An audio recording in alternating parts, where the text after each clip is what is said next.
Hey, good morning. Welcome to my channel, The Underrated Doctor. Yours truly, the underrated one, the number one grinder. Welcome to Morning Real Talk. This is part. This is part 12. Um, Thank you. Shout out to Go Professor. This is going to be a panel discussion. So we'll wait for some more people to come through. Like I said, it's going to be a panel discussion. Um, Welcome, Facebook family. This is yours truly, the unrated one. Again, shout out to the Go Professor. I want you to check out his channel. Very uplifting. Us as brothers, we need that. So shout out to the Go Professor. I want you to go check the brother out. Um, I'm going to do a men's live through the weekend, but I don't know when. But I'm trying to do two, but I don't know yet. Depends how how it forms. But us as black men, we got there's some things that we definitely have to talk about it. I might bring it up little on later on, but just watch out for that. Brothers, watch out for that. No, so we wait for some more people. Wait for some more people to come on. Okay, welcome to Morning Real Talk.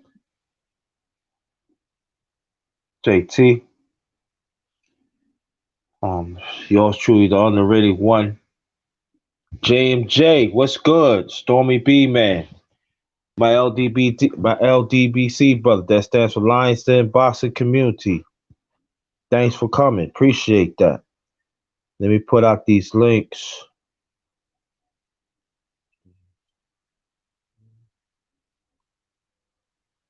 Um Also I want you to go check it out, Stormy B man. He has he talks about boxing, he talks about life, he do the cooking, all that. I want you to go check the brother out. Like I said, he part of the LDBC family as I am.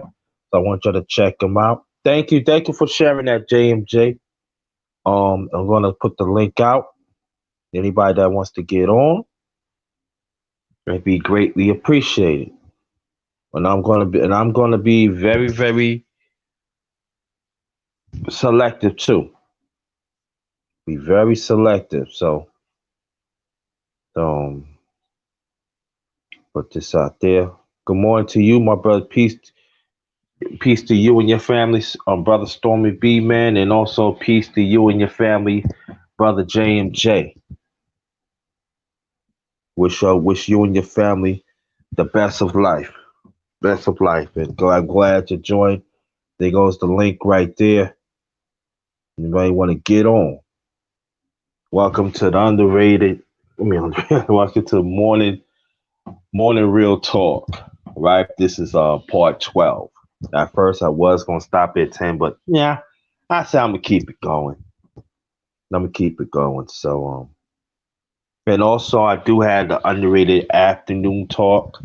I will bring that up maybe, and it ain't gonna be this week or the following week. It probably be most likely the first week of November. So oh, excuse me, watch out for that. There also is going to be a panel discussion. Excuse me on that. All right. So what's good? So there goes the link right there, and we're gonna talk about different things. We're gonna talk about different things. So um, like I said, welcome. Let me read this. Um, Come enjoy real conversation with the underrated one, us as the righteous one individually. Let's make a change within ourselves and genuine be there for each other. We all we got.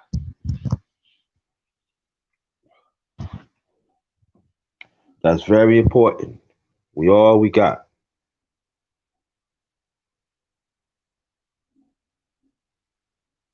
I see it on the presidential debate, and yeah,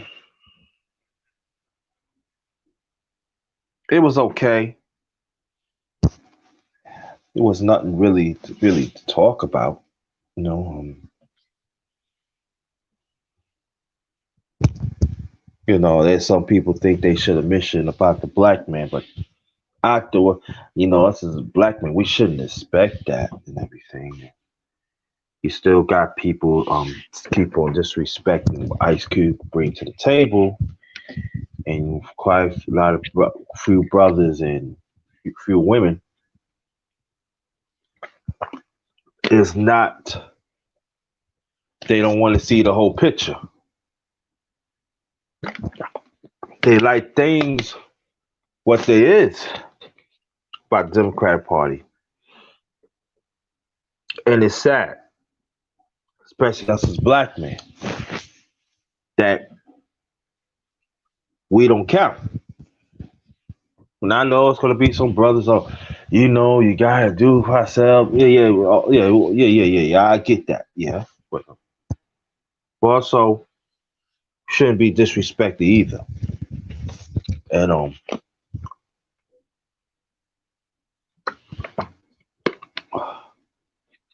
they are matter of fact, I'll probably do a commentary about this too.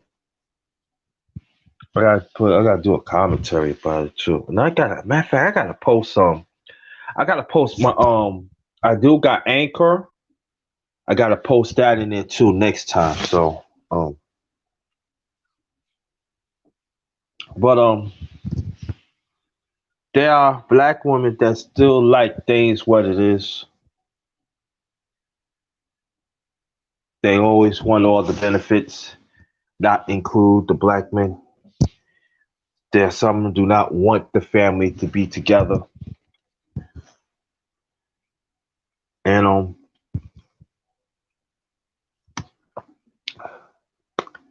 they have not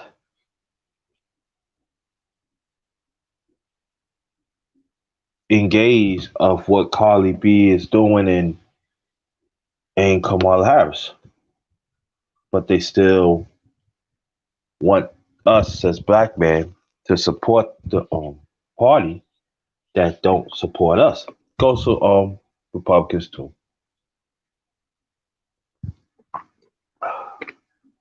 So it's a constant disrespect. And so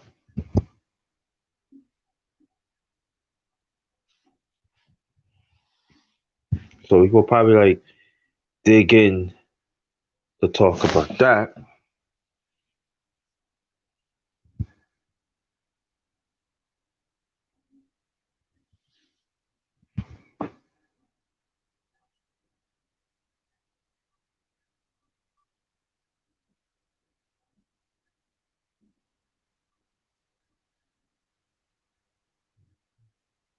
Yeah, so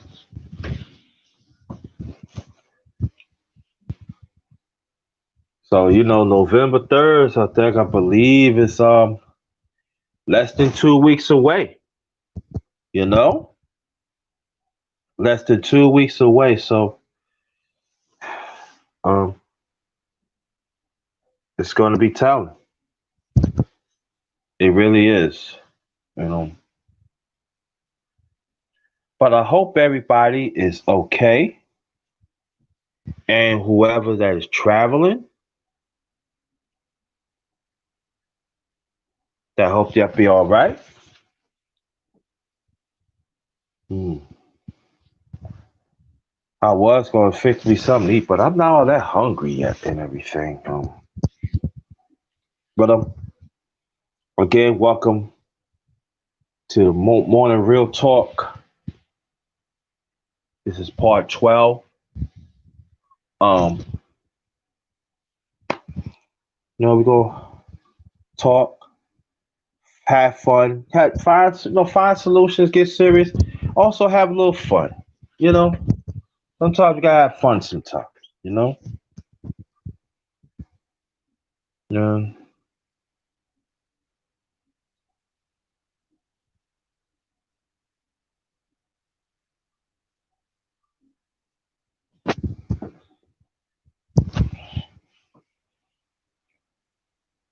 Mm. And like I said, before you didn't hear me, the Go Professor, the one that posts my links in there. Rashid D, what's good? If you want to come on, you can.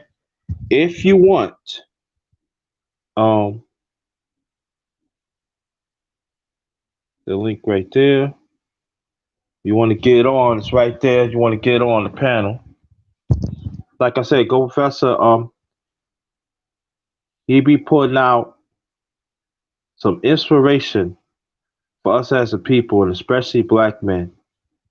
And we gotta support the brother, man. We gotta support brothers like him. We gotta support him. You know. I got you. Okay. There's a link right there.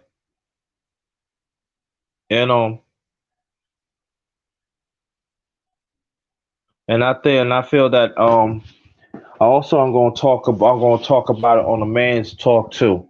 I think that is we gotta get real serious now. But I'll probably bring it up a little bit, but bring it up. But like I said, I'm waiting for we have some more people. Come on, come on to the panel.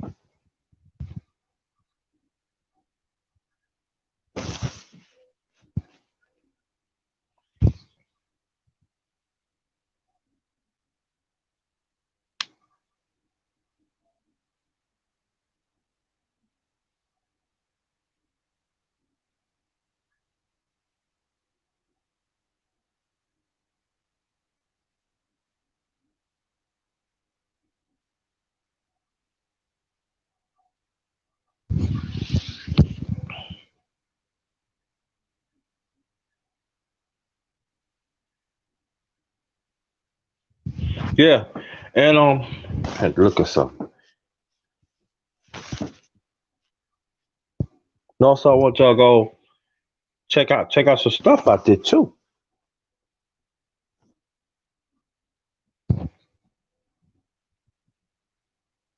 Um,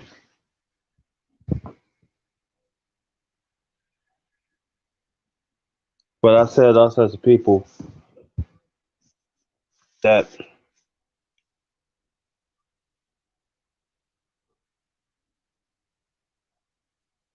we lost a lot of loved ones this year. You know, a lot of loved ones. And I would say this that if you have any beef or disagreement, make it up. Life is too short.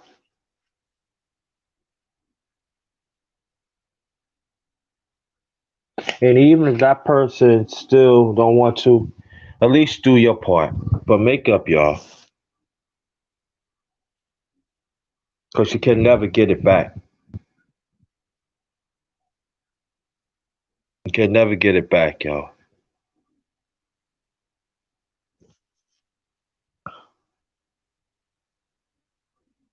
Can never get it back. Again, shout out to the YouTube family. Also, shout out to Facebook family.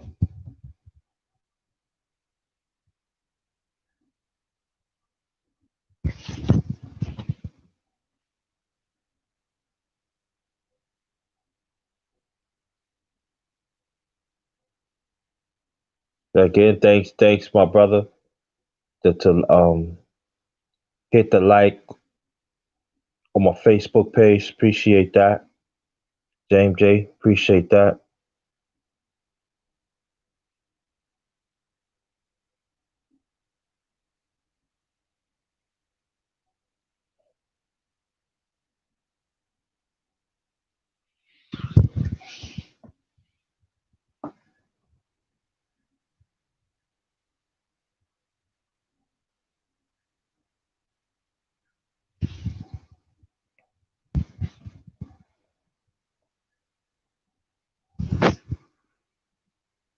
I could tell y'all, this weather is crazy.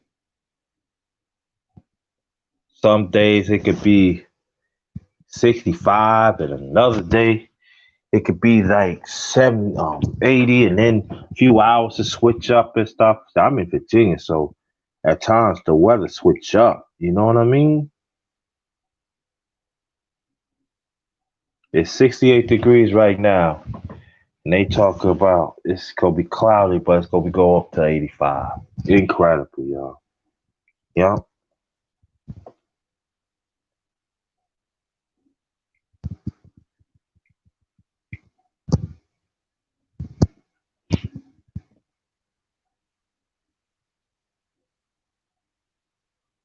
Like I said, I'm waiting for some people to come through. Some buses to come through, get on the panel, so we can talk.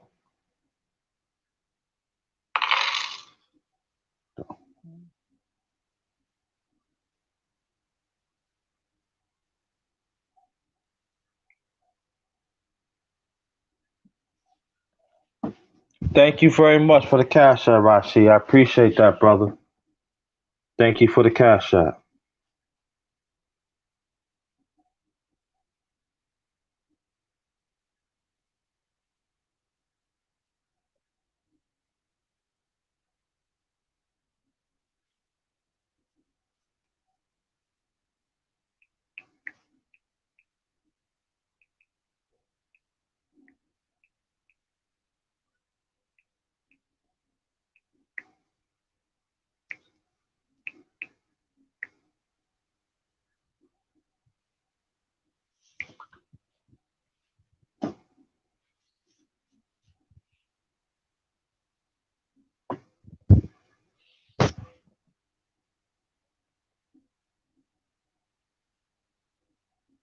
So again,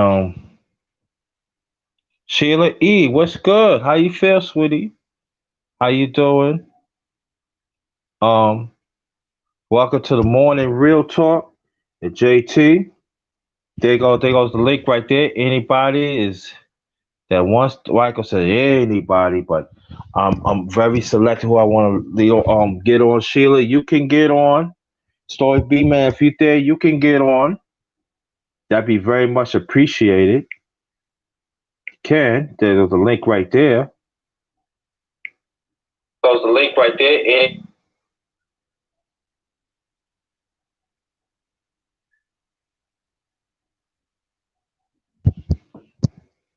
hope everything is well with you. Feel better? That's great. That's great. Well, if you feel better, you can come up here and talk, right? If you, all right, if you feel better, Sheila, you can come here and talk, right? You can get on. You can get on the panel. You can, and I'm gonna be very selective. Again, Sheila will be on my channel soon. We gonna talk about some things. You know, she been under the weather for almost a week and a half now, but she said she getting better. So,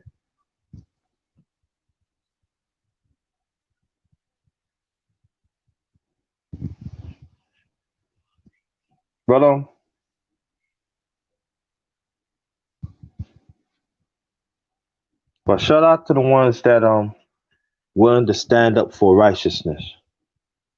Stand up to y'all. Very much appreciate it. Oh, okay.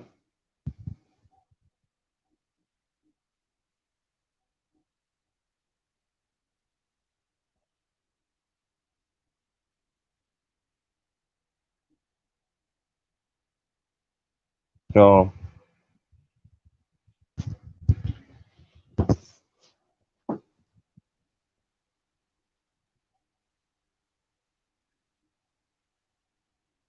keep on praying. Y'all. Keep on praying to see another day. No.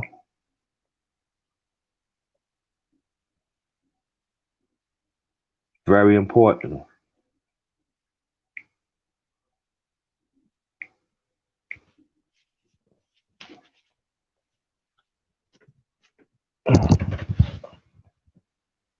Hmm.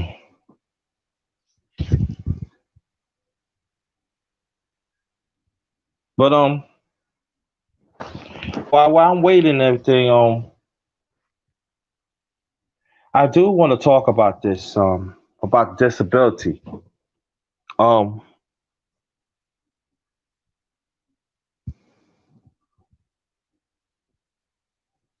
we got to watch out. We got to reach out to ones that's on disability to let them know that we care about them.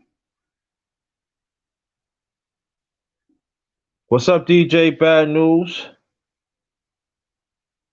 There goes the link right there. If you want to come up, brother, you can. DJ Bad News, you want to come on the panel, you can. There goes the link right there. Welcome, the morning real talk. This is part 12. Part 12. Welcome to my channel, The Underrated Dark is yours truly, The Underrated One, the number one greater. Again, welcome to the morning real talk, part 12. Wait for some more people to come through. Most likely I'm gonna hit y'all. I don't know, I'm gonna hit you with I might do underrated excuse me,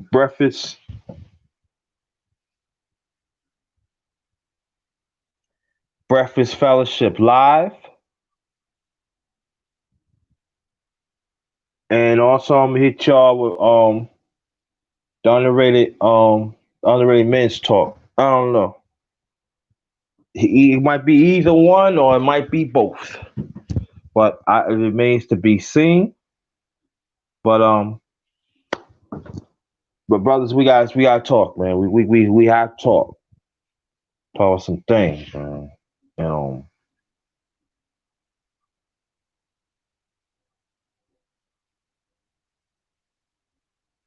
Yeah. But get back on our disability that we have quite a few ones in our community that are Down syndrome, autism, um, they their limbs is shorter than others. They can't move around if they want to. Emotionally on disability, mentally on disability. Um,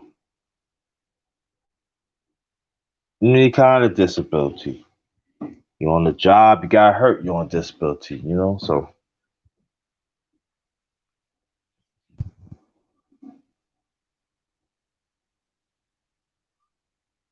and also we lost a lot of ones that even on disability in our community, in our people too, that we don't like to talk about it. And I want to say this that I love you. You know, I'm talking about the brothers and sisters on disability, even the ones passed away. Just realize that they are people too.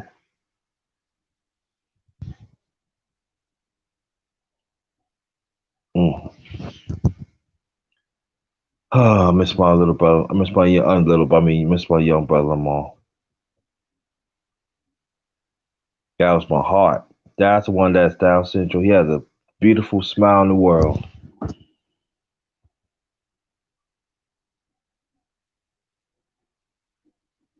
Mm-mm-mm. And we don't care for the ones that are on disability of our people. I ain't gonna say I don't know why, because by probably it's ignorance, but you gotta care for them too, y'all. You know,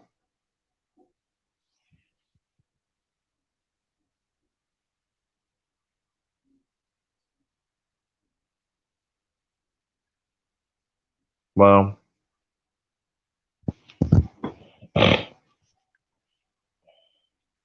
again, welcome to my channel. Underrated darkness, y'all truly the underrated one, the number one grinder.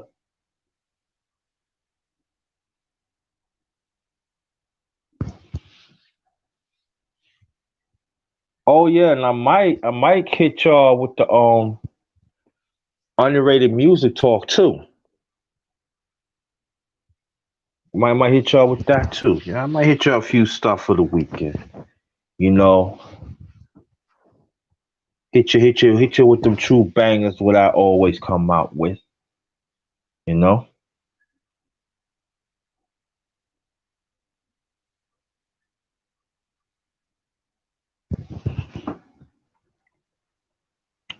like I said, I'm waiting for some more people. Get on. But oh, I forgot the. Oh man, I forgot to put these hashtags in, y'all. Oh man, I totally forgot about it. I told you. This is from Grown Man Business. Shout out to you, brother, Grown Man Business. Um,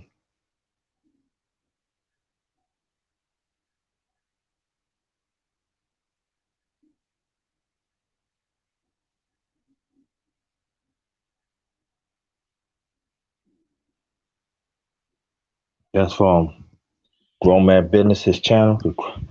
Men's first, hashtags men's first. Then I'm gonna put mine's. Yeah.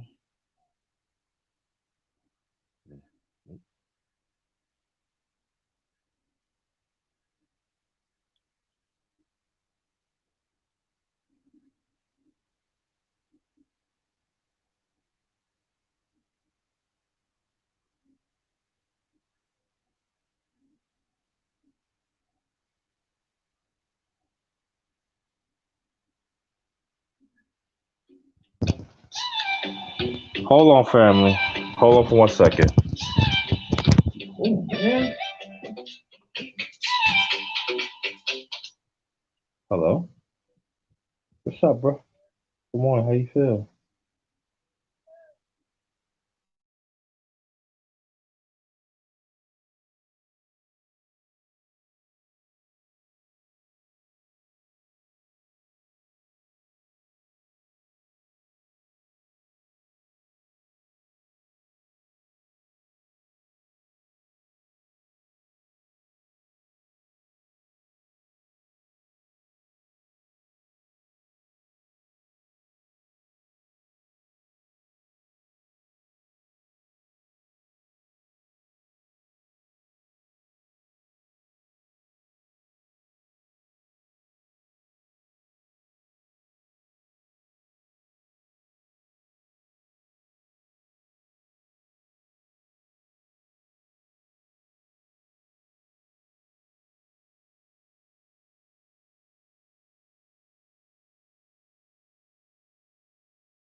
I'm coming, family. I'm coming. I'm coming. I'm coming.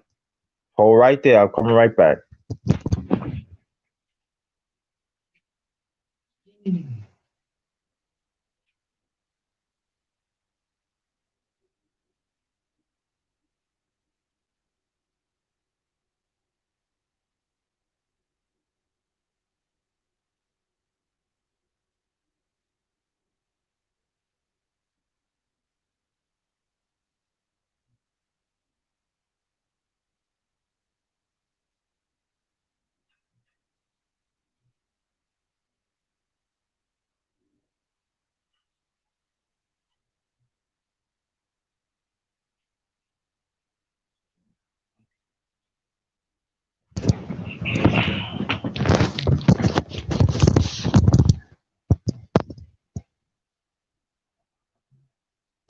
Hello?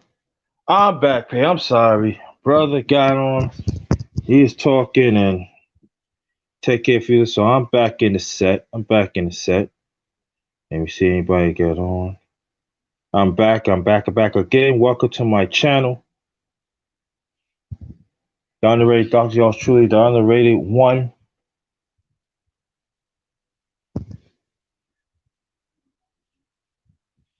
The number one grinder. Still wait for some people to get on.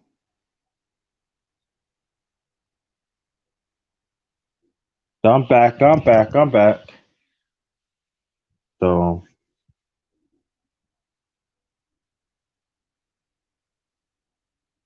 um, I got some bad news for y'all. Amanda Gathers, just find out, the one she always supported me and everything. Just find out that her cousin passed. Her cousin passed. She texted me not too about a few minutes ago, and please send your prayers out to my sis Amanda Gathers. She just lost a cousin. Her son last year, and matter of fact, her son got shot when I was when I was practically ending my life. That was that last year. That was a week. Um, my mom said, now her cousin passed. I mean, her cousin passed.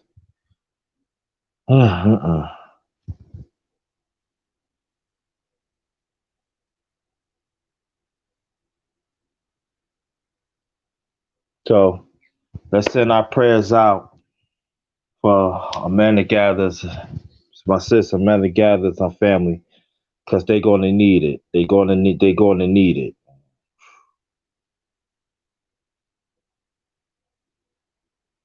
Wow. So what I'm gonna do, I'm gonna dedicate this to Amanda Gathers of her loss, and the family loss. Um,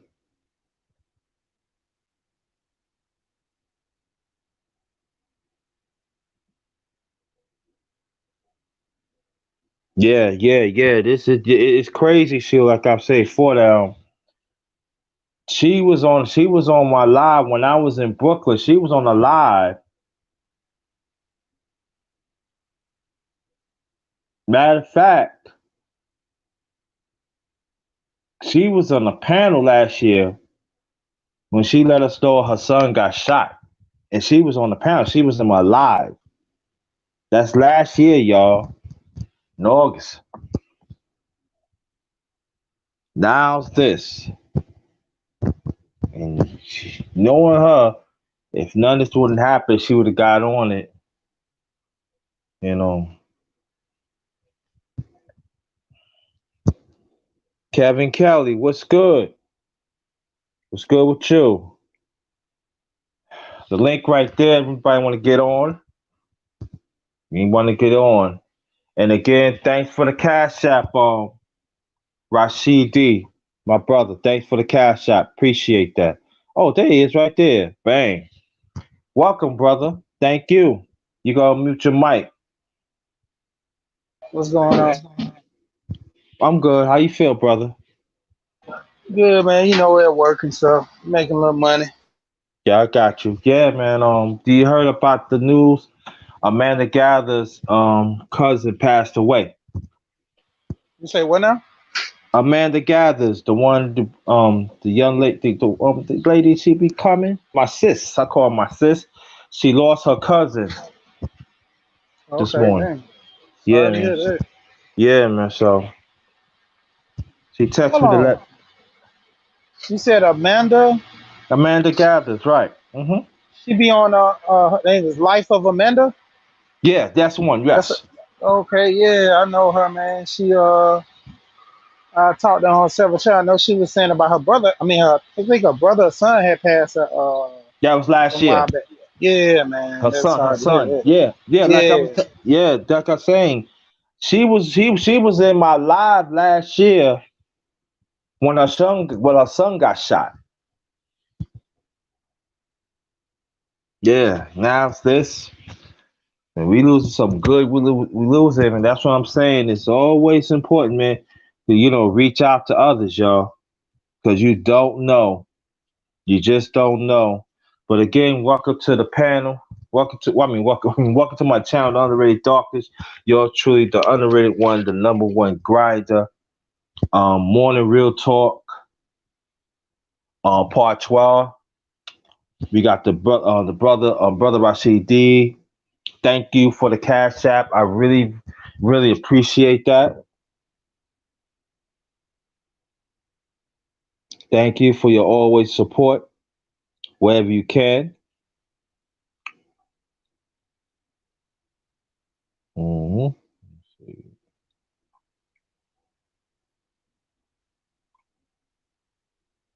Yeah, man.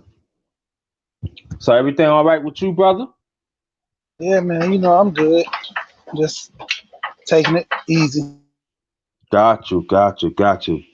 Peace to you and your family, man. Peace to you and your family. So you on the road, brother? Yeah, I'm at a stop right now. Oh, okay. Okay, got you, got you. See, that's what I'm talking about, yo. You're on the road making that money, supporting everything, and that's what we gotta do, brothers. That's what we gotta do.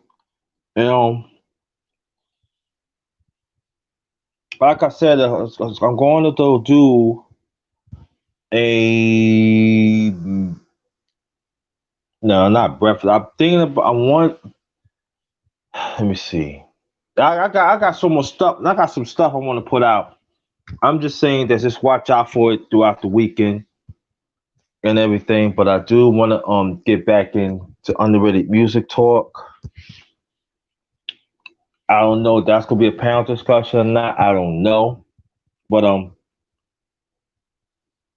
But that's like I said, us as brothers, we gotta speak on certain things. And what you think about the presidential debate, brother Rashid? I actually didn't even watch it. The crazy part, I haven't watched one of those debates since probably early 2000. Even when Obama was running, I probably Right, watched like a snippet of it, and that was it. Because my thing is, all they do is regurgitate the same points from last year. You know, might yep, say a little something, say a little right, joke, make it sound good, but mm-hmm, ultimately they do the same thing every time. They bash each other, talk stuff about each other, and mm-hmm, then we start being running mates and working with each other. Because right, look at exactly, how Obama talked all that stuff about Hillary. Both of them was going back and forth. Then turned around and put her in this cabinet. So if you had mm-hmm, that much animosity towards each other, why are y'all working with each other? right. That It's don't make for no the greater sense. good of the party. But I'm like, why even deal with somebody? Right, exactly. I watched it yesterday because I was invited to say she invited me to the to the Zoom thing, and I watched it, and it's like for me, it's like okay, you know, so I'm looking like what? the thing with Cube has got everybody, you know what I'm saying, up the roar. That's my biggest thing. You know, what are we gonna do about that situation? Because the thing that Mhm. killing me right now with all the women talking about how stuff is going on and how stuff need to be handled, and I'm like, why nobody stepping it? Like all the experts are bashing him, talking about he has nothing, he don't know what he's Right. talking about. But my Mm-hmm. thing is, where's the tag team? Like Tone, first happened when Tone when he heard Ice Cube came out, Mm-hmm. Tone kind of bashed him, then met with a couple of his people, talked with him and had a little under clarity and understanding for him. You know, the same thing is with all these other people come. Even like the Black Lives Matter woman, she was mad because he pushed farther than she ever could have did. But Mm-hmm. instead of her trying to say, okay, well, you did this, let me hook up with you and work with you, she's like, oh, I've been doing this for years too. Just like he said, I never heard it.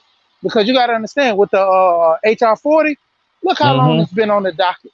Nobody's never heard of HR 40 until Tone and Yvette and Tariq started pushing it, but it's been Right. around. They've been around, right? Exactly. Yeah, they just put a spin on it, put Ados with it, and there you go. But it's been around. Mm-hmm. Same thing as the talk for the Black America. It was a basketball player played for the Bulls. He gave that to the serving president at that time, and he was I, abolished out of the league. oh, Gil Hodges. Yeah, Craig Hodges. Craig Hodges. Yeah. Craig. Yeah, Craig. He was abolished out of the league for doing that. Mm-hmm. Dude, and Yeah. he was just like a Warren Moon. Never Mm-hmm. got a chance to test the court again. Never. Mm-hmm. So it's like the thing about it, it's not the first time it's been done. It's the first time a lot of people are hearing about it, the newer generation. So a lot of Mm-hmm. this stuff is keep getting recycled. But the thing of it is, we lose momentum with it because everybody wants to be the forefront of it. Like Instead of Q can give this whole project to somebody else and just be the mm-hmm. face, you know. Mm-hmm. And a lot of these celebrities, they're in a sense to where they're going to lose a lot of money if they kind of contribute and jump on that bandwagon with him. Mm-hmm. So it's like they give and take. You know, they'll do some behind scenes. You know, you got a lot Mm-hmm. of celebrities like Jay Z done a lot of stuff behind scenes nobody talks about. You know, even when Mm-hmm. he gave that money to the family that died from a police shooting, Mm-hmm. it Mm-hmm. wasn't meant to be known. It's just the whole point of it is they caught wind, or the people he paid, they told the news that Jay Z did it. You know, a lot of that stuff they don't want to be known that associated with that because it hurts their political stance of what they're doing with other things. Right. I'm gonna say this along because I think I'm gonna do the men's talk. Um, Brother Rashid, and I definitely want to talk more about that because we can go more. We can talk more about it right now, but I'm talking about the black man perspective. We gotta talk more about that. But I would say this that why y'all mad, and I would ask these black women, you know, y'all had it good for a long time. Y'all have, y'all not one time y'all have not speak up for our family be together. Not one time y'all never have to talk up for the black man and the young black boys. Then you want to be around Black Lives Matter, constantly disrespecting the black man. Do not want us to be part of nothing. But when Ice Cube and others come up and say, "Hey, look, this is all about us as a people," you want to get mad. You want a stronger brother or others that's pushing for our people. Like Ice Cube said, I'm gonna keep repeating it. He said this is a contract for our people because for a long time we all every time when we ask, I mean, when we want to do for ourselves, oh, this involve the Native Indians or let's involve the minority, the Chinese. Nah, our time. So for me, that's great. And then we should protect the brother too. Because everybody mostly they coming after him. But we know what they eating from table, what they eating from. And And it's sad. It really is sad. But it goes to show how some of us as a people, how they really think about us. They don't want the family to be together. They just want to eat. They like to be chauffeured. They like to get those crumbs. Well, you Be, got to understand what one thing is. A lot of women pretty much been taught this whole narrative that we're not going to give them nothing. We're not going to do nothing for them. We're not going to be there for them. You know, and they praise Harriet Tubman for one of the women that actually, started the crusade of getting people to the north. But hmm what's the other guy that was a native that I forgot his name. Just that I just said it while I was about to talk. He actually he actually started a revolt and went from town to town down south and was going through all the plantations trying to kill off the masters and hmm uh, but basically his whole thing was his story was not praised because he was the man handling that thing. But all hmm through history they show how women were powerful and did certain things. Men did certain things too, but what wasn't pushed as much in the narratives. It Just was like every Black History Month, we always get the same people. same The people. men, Yep. the men in the civil rights, they never went past. Those. Oh, we talked about what was it? I'm having a brain freeze right now with names. But Martin Luther King, Malcolm X, we always talked about them. Nobody never really heard too much about Marcus Garvey, the way how Marcus Garvey structured the thing and how he was talking about the family and being a Black man and starting these hmm schools. You never hmm really hear about Marcus Garvey and his legacy because Right. they don't want to promote that. That's a promotion of unity amongst the people. They want hmm that self promotion. How certain women rose up in power and kind of took over, and it was like they did it all by themselves.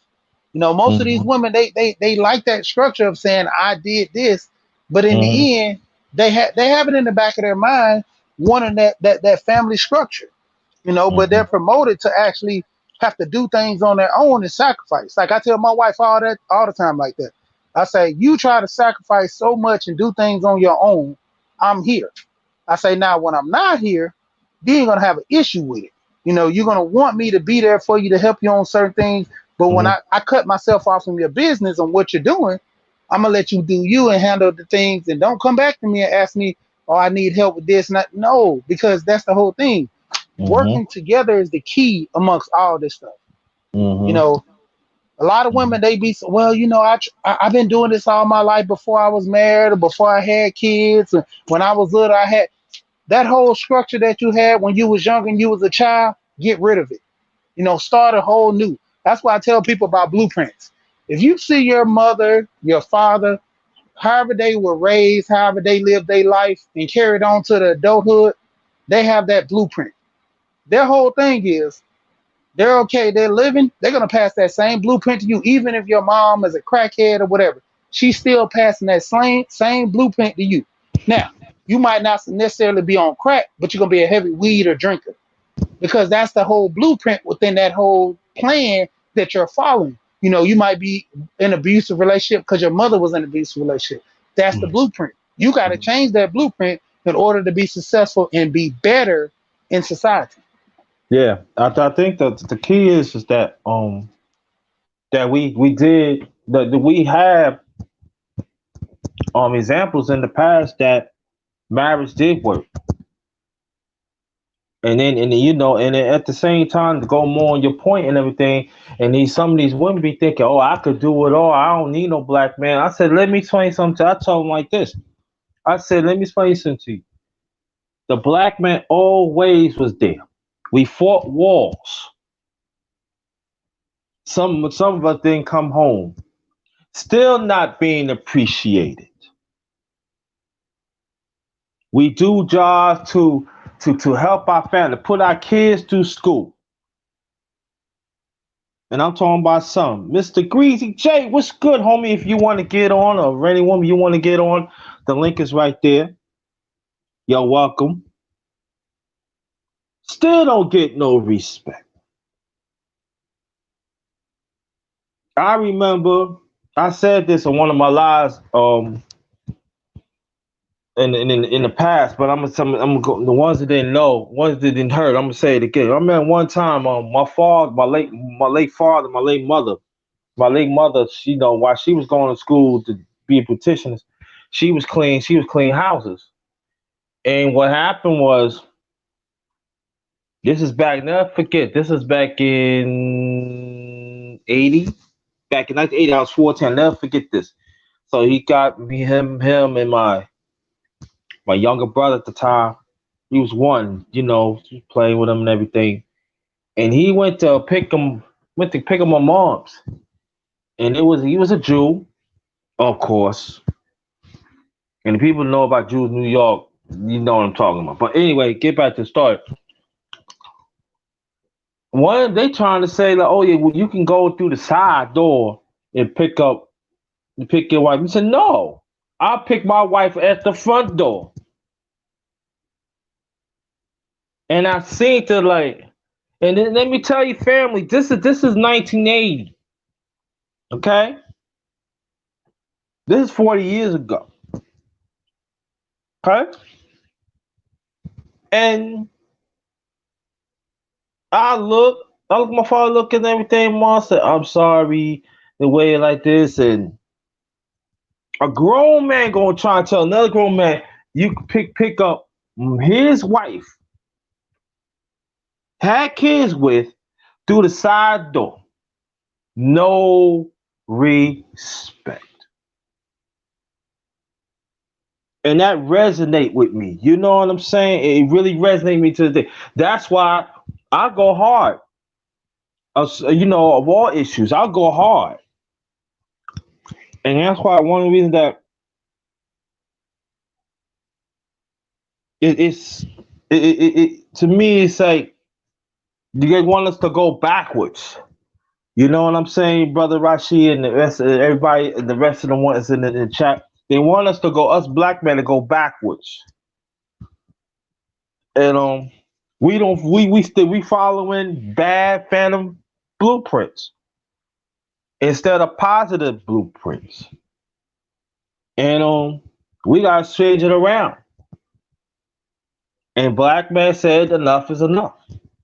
We've been saying enough is enough, you know, but it's still our people. Yeah.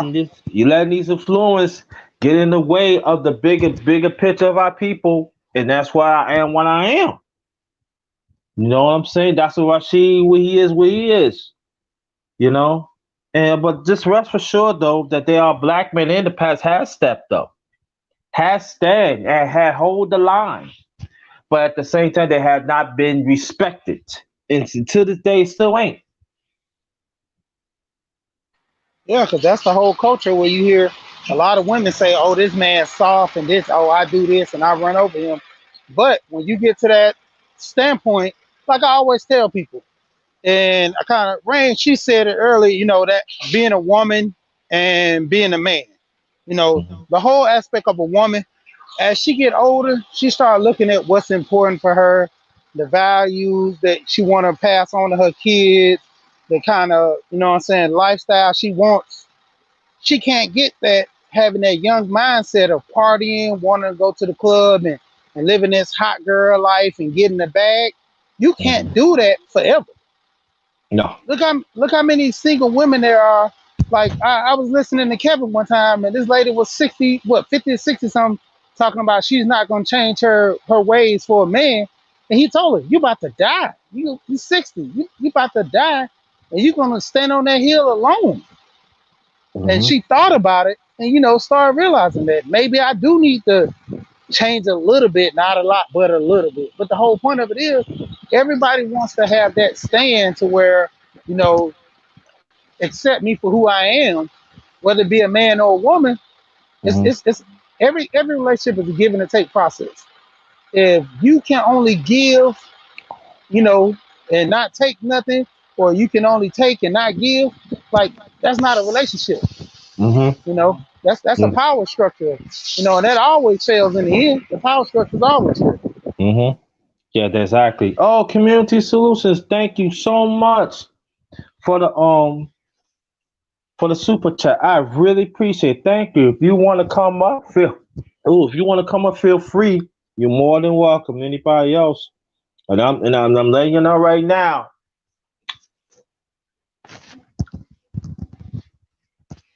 I'm not gonna let anybody come up here, so I'm gonna start call out names from now on. So, Rainy Woman, Sheila E, Community Solutions. You want to come up? Rash got my brother Rashid right here. Again, thank you for the cash app. It very much appreciated. Anybody that wants to donate, my cash app is dollar sign capital JT 53000. Also, I have PayPal account.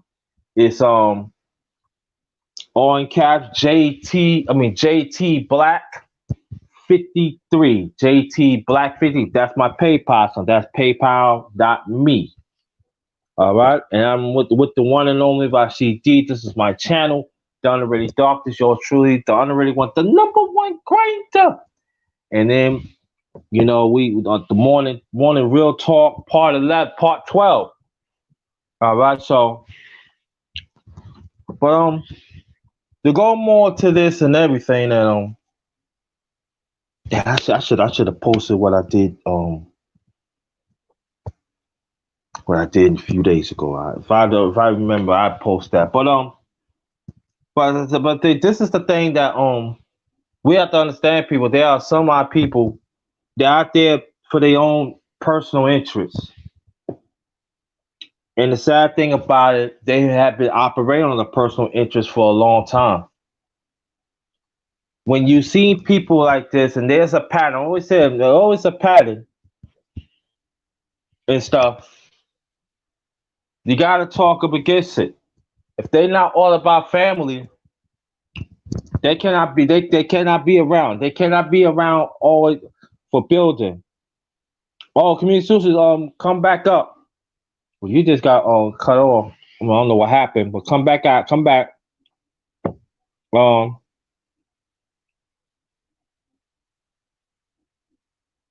A lot of them been groomed to have a wall, you know. And I ran across somebody that had a family, pretty much single mother, mhm, and as the kids grew up, they had a boy and a girl. The mhm, boy was relatively bad, did his little thing, but most kids they kind of find their way, without somebody kind of raising them a certain way. Like mhm, most men, you have a man in the house, he kind of structures discipline. Like my kids, I got my younger boys, I don't even hardly whoop these guys because they know the fear of me. mhm, But they mom, that they do little certain slick things. But when I come around, they know how to get right. Even if they sidestep a little bit, and I check mhm, them, they know okay, he don't play that, or I said something, I did something. They don't know what it is, but the way I come at them, they know it's wrong. mhm, With women, they kind of cuddle the kids. Even if they get so aggressive, most of mhm, the kids won't kind of, I want to say like assert their authority towards their mom because they're like, man, this is the same lady that whooped me the other day, and then let me get on my phone or play my game or do this. So it's yeah, like uh-huh, you tell me I'm on punishment, and then 10 minutes later I'll be like, I'm sorry. Well, I know you wrong, and you can go in there and watch TV. No, I don't care how. Apologize. My son is on punishment for 3 months. Like I will bait him sometime and be like, yeah, you've been doing good lately. Ain't been got in trouble for a while. Go in there and watch TV with your brother. He'd be like, okay. Then the next day he come. I'm like, nah. I didn't say you can watch TV today. That was yesterday. He looked right, and he looks all shocked. And I say, see, that's the whole thing. You think that because you got one gift that you just gonna slide. I say, you don't do that. So now he knows every time if I do that, he'll come to me, Dad, can I watch TV today? Nope, you still push. Okay, cool. He know the rules. But mhm, with these kids nowadays, you can do anything you want, no yeah, consequences. And then the mom, she'll try to come to the aid, because she feels sorry for the kids. And that's the emotions coming out. And I understand that, but you need that toughness in them to lock down on it. And it gets hard for women sometimes not to do that. Not saying all, but some it gets hard Some, for them. yeah, because one time I was with this young lady. This was a while back, and it was her little cousin was playing, and I said, no, you don't go near the fire. What is you doing? Eh, eh. Why he crying? Because he keep on running while you cooking. The fire right there. I told him don't be in the kitchen. Yeah. Well, I understand what you saying. I said, you know what? So you know what I did? I was supposed to spend the night with her that night. I took my stuff, fixed my plate. What happened? No, I'm not gonna go through this. Come to find out, I took a cab home. Never forget this. Took a cab home. You know, she said, "Oh, he burned his hand." I wonder why. Hey, life lesson, man. Life lesson. And so the point is that you don't want me to step in to protect. You trying to tell me when is the time to protect? No, it doesn't work that way. Nah. And so, and then come to find out, it took him a long time to work with that hand. But see, if you listen to me, I said, listen, you can't tell me when, you can't tell me what to. So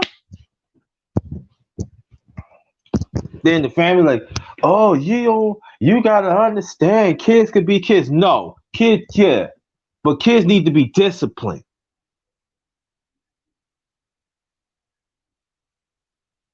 And that's the problem. The kids end up being the parent, and the parent end up being the kids.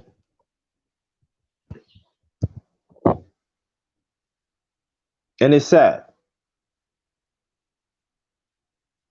But we're gonna talk more about that, especially on men's talk. We gotta talk about this more too,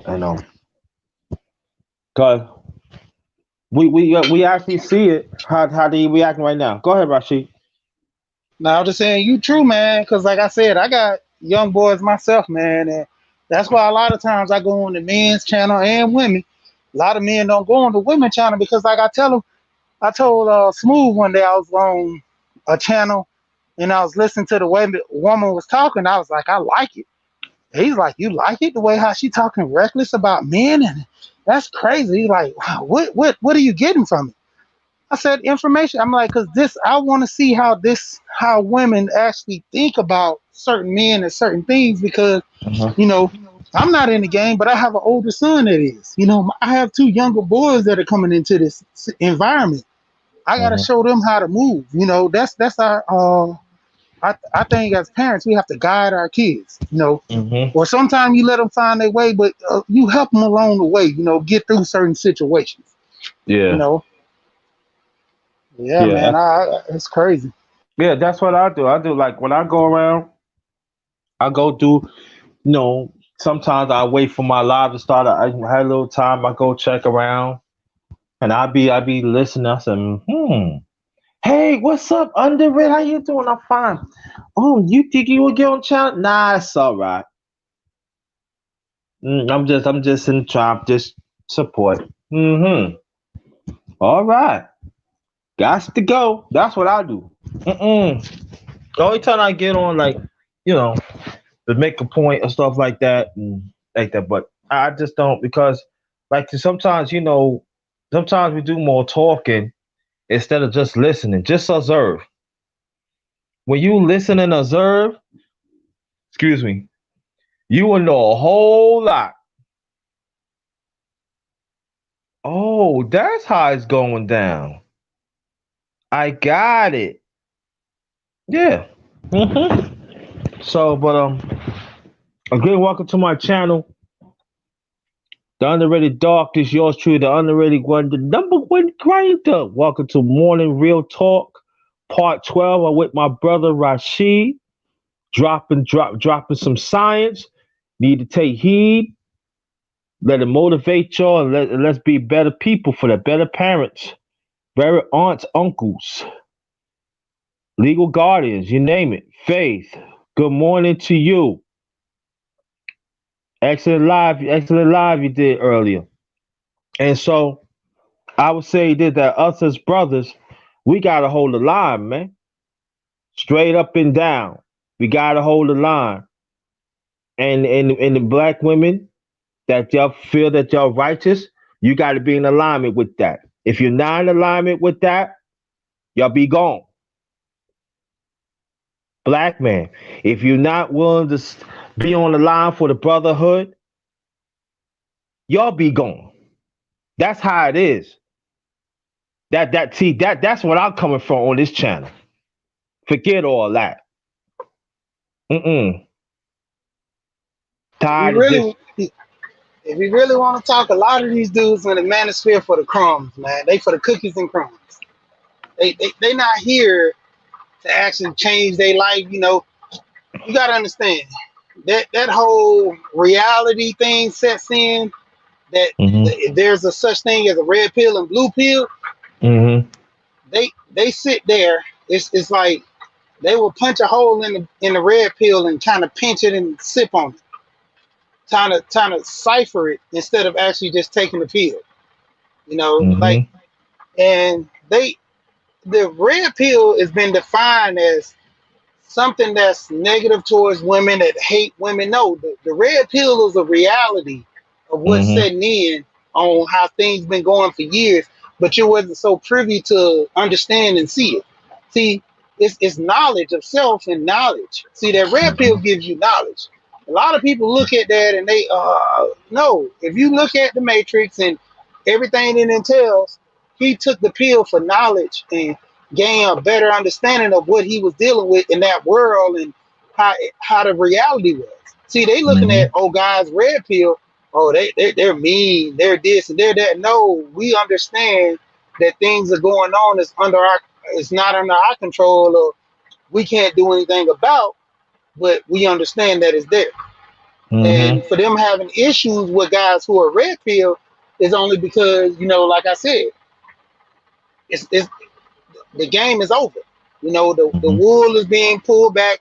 The magic trick is being shown. We know your hand is up under here. You have another person back here, so they can't pull that trick no more. That's what a lot of people get confused. Not just for women, men are the same way. You got Yes. guys that do the same craziness to guys. You know, they try to run that whole magic trick thing. That's same thing with this space, man. That's my biggest thing with the space. Like I always tell people, I want the Mm-hmm. knowledge in this space to grow. We Yeah. already know the bull crap, the other Mm-hmm. stuff is growing in here, but I want the knowledge to grow because once the knowledge grows, everything else will fall in place. Yeah. See, I think that see, I've been having this channel for a minute now, and and I had to leave like three separate times, and then that's what it's all about. Me giving myself and plus the information to help others, and that's why I do have the underrated men's fellowship breakfast men's fellowship because it's important that we have spaces to talk. Also, I brought back the underrated men's talk. You know what I mean? I create this um at first the morning real talk. I do series. So at first I was going to like cut this. I'm just going to cut this to 10 and leave it like that. But I felt it was a need to continue this. So if anybody that wants to get on the panel, they feel free, but just respect my existence. That's all it is. And again, the link is right there. Any of anybody that wants to get on the panel, feel free. Know what I mean? But at the same time, let's talk. Let's talk some truths. You know what me and Rashid talk about. Let's talk some truths into it. Let's find solutions, like the assist said, community solutions. That's what it's all about. You know, be accountable what you do wrong. Because it's always easy to be accountable what you do was right. Be accountable what you do wrong. Look at it and correct it. And so that's what I'm at. No, underrated one. I'm going to fight for our younger brothers and our boys. Yes, it is. That's never going to stop. No black man, no black woman ever going to stop me doing that. That's out. But I do fight, but I do talk about it, and I want our people to do well too. I fight for that too. So my purpose is different variations, but put it in a capsule, that's my vision. And I got more stuff in my vision that I'm not going to talk about right now because I don't feel like talking about it. No? Mm. I'm actually gonna start up another channel because Uh-huh. basically, like this channel that I'm doing right now, this is kind of my like inspirational type, but I don't. It's not even. I'm not gonna try to let it grow. Just let it be organic. If it does Mm-hmm. something, it does something. Not. I just my way of getting off, little steam and talking and trying to do a little stuff. But my Yeah. other channel, that's what I'm gonna push because I want to push the envelope of getting the information out. Yeah. No, But yeah, yeah. I've been talking to Smooth and Kane. Like Kane, man, him and Gold Professor, man. Those dudes tag team. Well, they crazy with it. Yeah, yeah, but let me know, brother. You know, I'd be more than happy to push it up and push it, bro. Yeah, yeah, man. Because like I said, I support a lot of people in the space, man, because I like hearing the knowledge, man. A lot of guys they want to come on here, just throw some stuff up. Give Yeah, give the people content, give them something worth listening to. that's true. Yeah. So let me welcome Community Solutions. Welcome, sister. Hello, hello. Hello, Y'all sound hello. like y'all having a good little bash here with the diatribe and the conversation. What y'all talking about in specific? We just build it, sister. We just telling the truth of what's going on. You know, Yeah. what that's all it is. Mhm. Yeah. You know. Yeah. Um yeah, I like what I was hearing though about the disciplining the kids and how people need to grow up. People in their 60s sometimes are still out here childlike like they got time. Mm-hmm. Yeah. Yeah. And I seen that. oh yeah, But thank you for the thank you for the donation. I really appreciate that. Yeah, no, no, no problem. I wish I had more to give. Don't I worry got to about build it. my channel up. I have, I work so hard and I don't have time and I have to start making time for my issues. I got my issues listed up that I want to do some shows on. So, Yeah.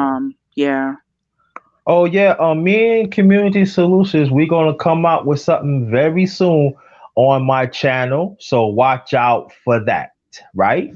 right, right. Okay.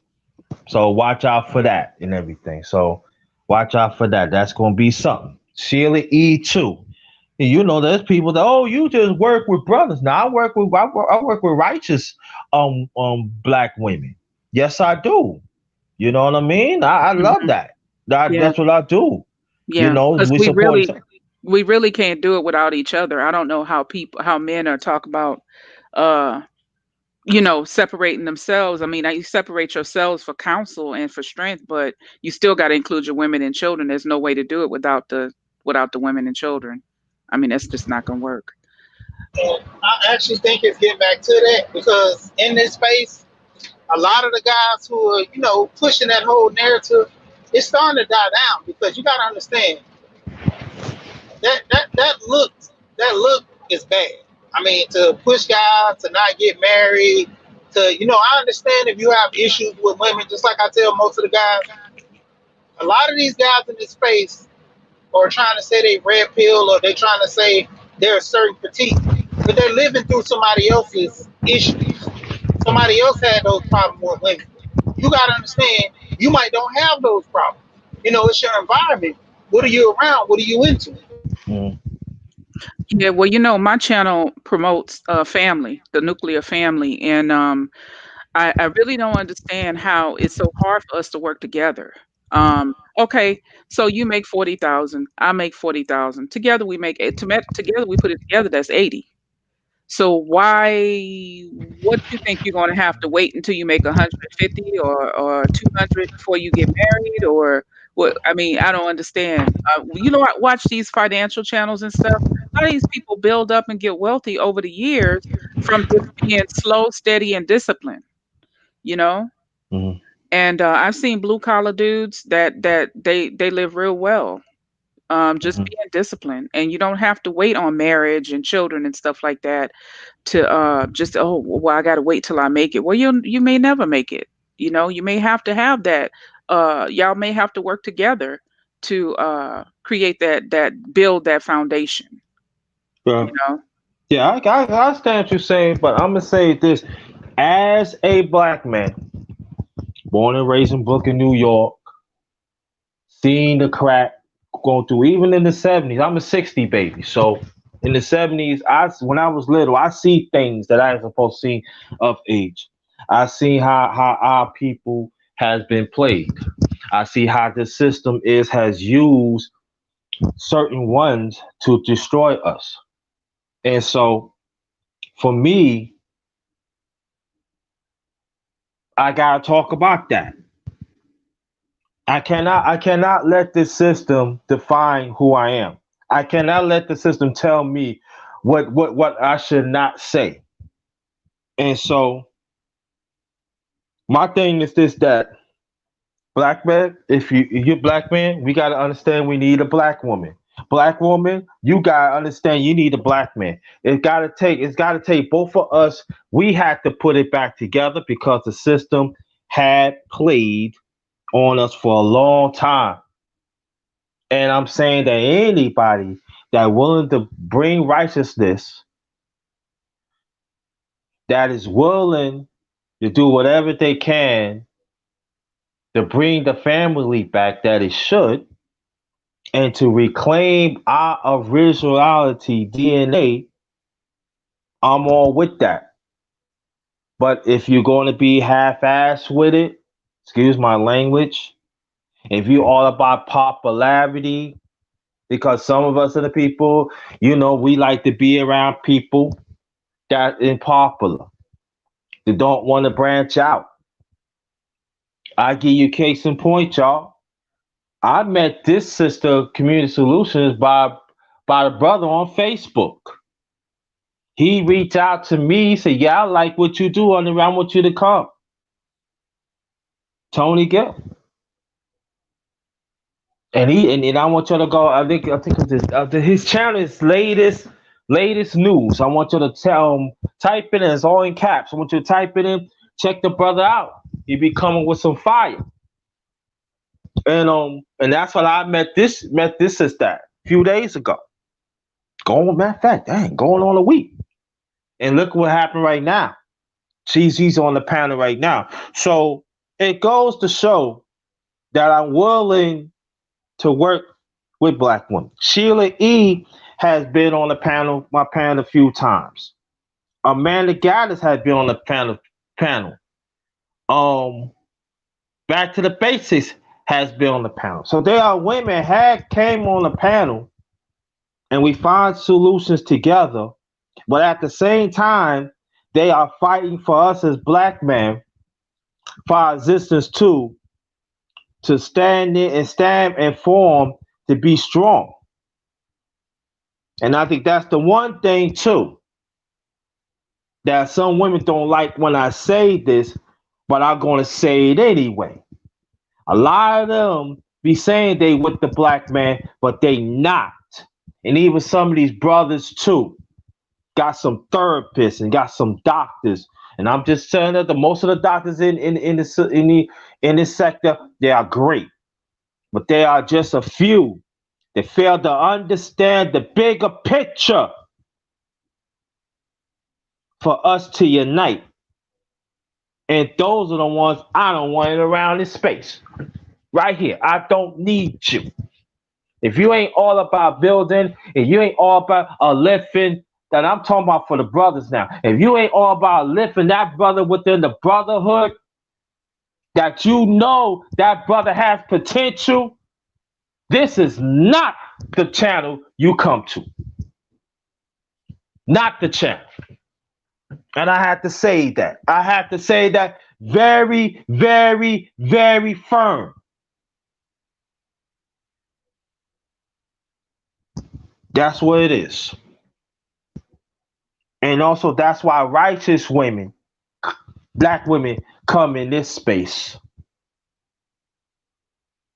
And also, there probably be some be thinking, oh, they don't say no, no, no, no. Whatever we do wrong, they come in the black man. You do something wrong now. You need to correct that. That's Yeah. all right, and that's what And we you need. and we also have to correct, like, it's like a disconnect with the younger generation of women.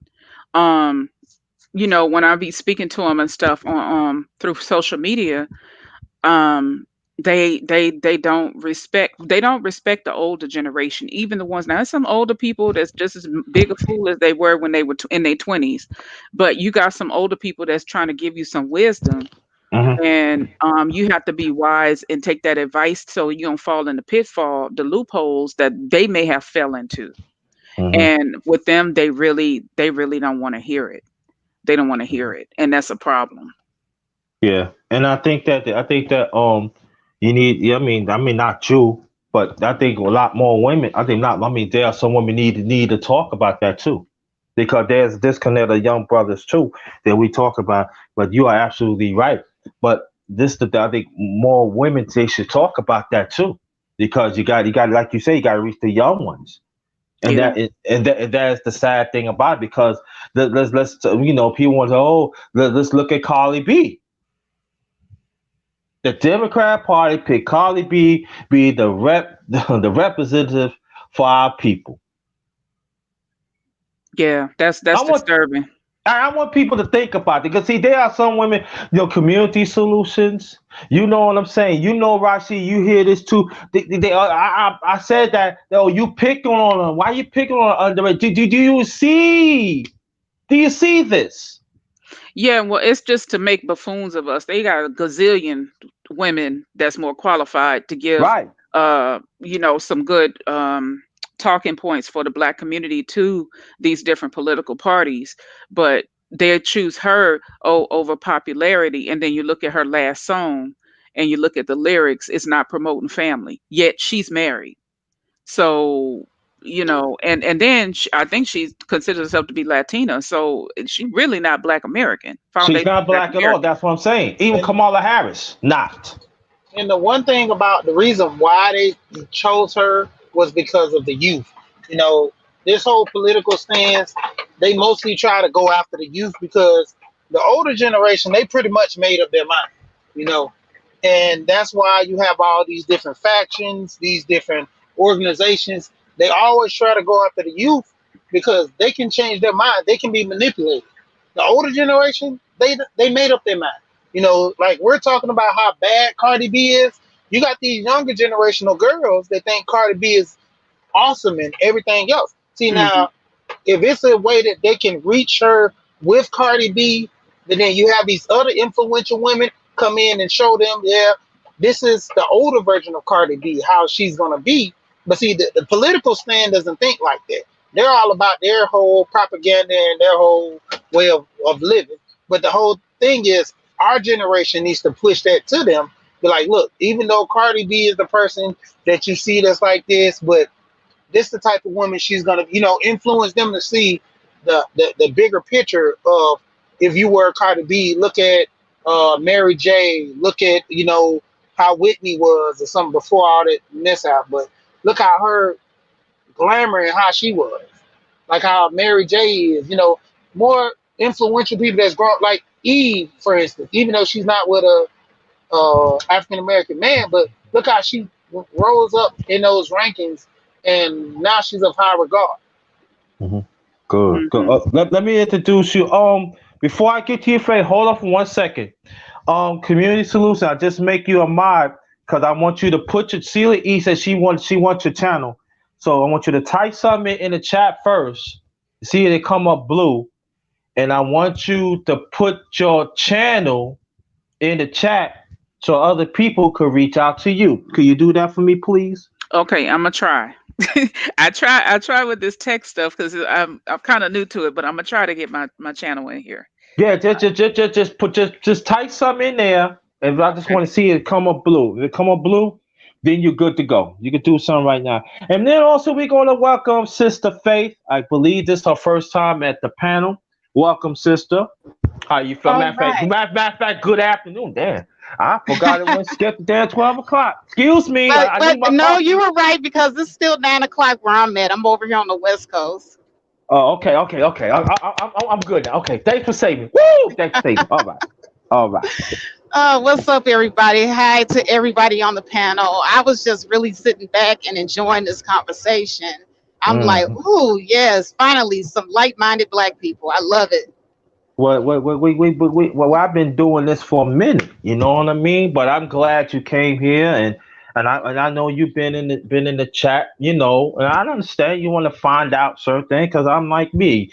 If you greasy mother, I'm not. I'm just saying. But I'm happy that you here, and go by what you hear and what your input in it. Let it flow. Well, I was just talking about this earlier today on my panel about how black men and black women are getting further and further away from each other, and it's really showing in this upcoming election with Hmm. black women leaning closely to Democratic and black men seeming to be moving towards Republican. And, neither party, in my opinion, really has a lot to offer to us as a group. Hmm. But what really kind of saddens me, and I do try to, educate the brothers and especially the sisters, that there's a lot of things that happened in the past that we need to revisit and kind of study in our history as to Hmm. why we're in the condition that we're in today. And see, with black women, I noticed that we like to do a lot of gaslighting when it comes to the pain of our brothers. Hmm. It's almost as if, we want our brothers to see the pain that we go through while we ignore some of the obstacles and the hurdles that our brothers is going through. And that's the hard part of what I was doing yesterday and today. Hmm. Yesterday I had ladies on the panel, beautiful, bright, intelligent women, not taking anything away from them. But Hmm. even in all their beautifulness, brightness, and intelligence, there's still the inability to, how can I say, just kind of, look at the brothers' situation. Like I was telling them a long ways back when this whole welfare reform thing started. I said, while Bill Clinton was passing laws that encouraged us to go to school, or, basically forced us to go to school to keep our benefits, that Hmm. in a way raised us up, because there were so many programs geared towards mothers with children, but there were no programs geared towards single fathers except for Hmm. the child support program or the street to jail program. And if a man wanted to come up, he actually had to go to the military or job corps because Hmm. there wasn't a lot of community programs available for men like there were for Hmm. women to come up. And Hmm. so I get a lot of pushback, especially from the sisters, because there's this disconnect. There's this, I don't want to, feel sorry for him or look at what he went through, what his plight is, because we were abandoned, as a group of women, we were abandoned. That this is what I'm feeling. I'm not saying that this is what any one individual said, but Hmm. this is just the feeling that I'm getting from the female side of it. And then on the men's side of it, all they're saying is, well, you know what, we are being slammed, with this child support, and we're barely making it. We're trying to, pull ourselves up our bootstraps, and y'all out here weaving it up and all this type of stuff. So I hear it on both sides. You know, either side is just a lot of gaslighting. Well, but you know what? I got to say this, Sister Faith, and I want you to understand what I'm saying is this. And I'm telling you personally what I've been through and what I've seen.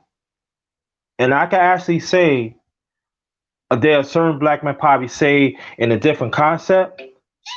Man, shut the hell up. I'm not talking about you. Man, anyway, don't worry. I'm talk to the phone. But anyway, what I'm saying is this, that for a long time we haven't had any space to express how we feel, how this system has treated us. So throughout the years, when you hear brother outrage of this, outrage of that, emotion and stuff, it seems that we complaining. And I want you to understand this too, that, and I'm going to keep on hopping on this because I'm always believe using myself to help others. I almost died of stress towards the end of 2017 because you know why? Because the whole thing's in. The doctor had told me if I were not walking within 3 minutes, I would have been dead.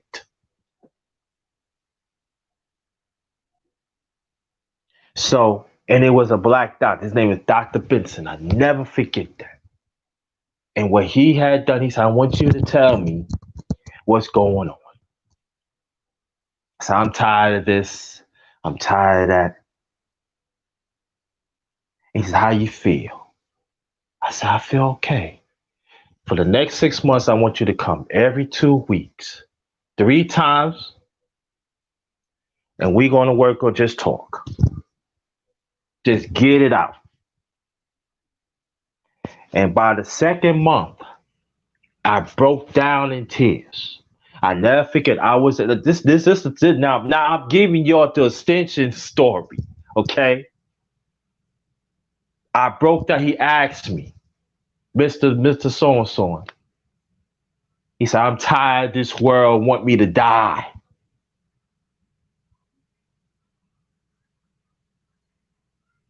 And I never forget, I called my moms about it and we talked. That's where she was living at the time. She's no longer here. And I said, I'm tired of the system. This system want me to die. I'm not walking like in a zombie. I know I had a purpose. And see, so I want people to understand in where we coming from, we come a long way. Because I'm not saying you, Sister Faith, and I'm not saying you, Community Solution, I'm not saying Sheila E. I ain't talking about y'all because I can see y'all righteous. But the rest of these black women, y'all have time to get it out. You have time. But doggone it, respect our existence. Respect that we still hold the line for our people. Even though that sometimes we ain't get it right, we still hold the goddamn line. And pardon me to be sounding like this. You say you want us to be accountable. Brothers, we hold each other accountable for a long time. See, we just saying, sisters, be damn accountable. Stop listening to the system that wants y'all to separate us as a people, and even some brothers that are adopting this too. Cut it out. And that's all I'm saying, sis. That's it. So I guess the question would, and I want to just say hello to Miss Faith. I guess the question would be then, what is the answer? Now, my vision for what, like I told you, I got the, what I got was a LLC 2 years ago to start a grocery market in the neighborhood. And the vision was to have on a second level, a place, what I would call the war room. Mm-hmm. And in the war room would be a place where people could just come talk. whether you have your addicts, your alcoholics, your men, whoever needs to have their group session to just to talk or to have sessions, because that's what we need. But I also noticed that there were some in the community that when you try to help them, they really don't want the help. They want to stay where they are. That's the hard part. Because you can only do so much. People have to Mhm. want to, I have to give you a fishing pole. You have to go out and fish. And that goes for the women and the men. And so what I was doing was I was mostly focusing on the kids because, maybe they can see some ray of light if it's before it's extinguished out. But we up against, as women and men mostly, again, because the system is set up to kill you, and it has been since the days of Moses, all the way back. It's just like it's always been that way. It's set Mhm. up to destroy you. And so that's why I could really only see the greatest way as growing up with people who grew up in the 30s, their support system was their family. And because our family is so fragmented, we don't have a support system. Mhm.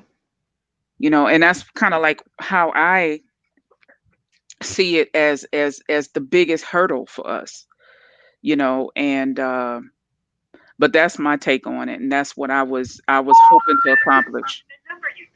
Okay.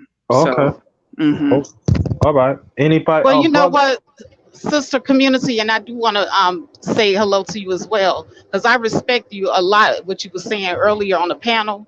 But here's the thing: people don't want the solution; they just want to complain. And that's what I have noticed, all this time that I've been on YouTube. I've seen people come to my panels or go into my chat room. They just want the gender war. They just want to, get it off their chest or whatever, which is cool, to a point. But it's not cool when you're doing it to wreck somebody's entire life. I've seen people do that on these platforms like on a daily, especially when it turns to the beefing. But Mhm. this system is set up not only to kill us, but mostly to divide us. And that's what I was talking about earlier today on my panel. Just like you Mhm. go back to welfare reform. Like I said, you on one hand, you got one bill that was passed that elevated black women and helped us get a leg up. Then you had another bill within that same election year from Bill Clinton and Biden. It was a crime bill that put a lot of black men in prison. So now you, on the one hand, you got black women going from welfare to work, but then on the other hand, you got black men going from the street to prison. Mhm. So there was nothing but division in that. Because if you notice, in the 80s, when there was no welfare reform, nobody was thinking about going to school. Nobody was thinking about bettering themselves. There were no black women running around talking about, I can't find a man on my level, because everybody was poor and everybody was primarily not college educated. Okay, it wasn't until the 90s, after welfare reform, when black women started going to school, that you start hearing them suddenly, all of a sudden, there is a disparity. Now I'm educated, but my men are not. Now I don't have anybody on my level. This is where the division started, and I do believe that it was manufactured. So one of the parts of, one of the pieces of the puzzle to the solution that you talk about is us knowing these things, because we went around not knowing what the game is. See, while they're playing chess, we're not even in the game. We're not even studying their moves. And that was a chess move right there, when they put that division between the black man and the black woman with the education. Mhm. So now that we know this, why don't we get together as black men and black women, fully informed and knowledgeable about this, and rather than vote in our own best interest as if we are separate from one another, we need to vote in all of our best interests. And that's Well, all that I was proposing earlier today on my panel, but I'm going to go ahead and pass the mic. Okay, brother. Let me welcome the brother Nameless. Thanks. This, I believe this is the first time you came to my channel, and also in the panel. Just want to welcome you to the Underrated Darkness channel. family salute. How you doing today? I salute to you, fam. Also, salute to the panel. I don't think I've talked to you guys before, besides Rashid. Hello. Um, wow, where to start? Um, we've been talking about this for quite a while. I did a video called How We Got Here, and I was responding to something Angry Man said. And I pretty much covered everything Faith said and then some. JT, did you see that video? I don't think I got it because wherever you get on, I don't get the notification, so you might have to hit it. You know, matter of fact, let me put my secondary email. You can send it to me. Matter of fact. Okay, well, I'll put the link in the back chat and you can copy it. Uh, So this goes deep. This goes very deep because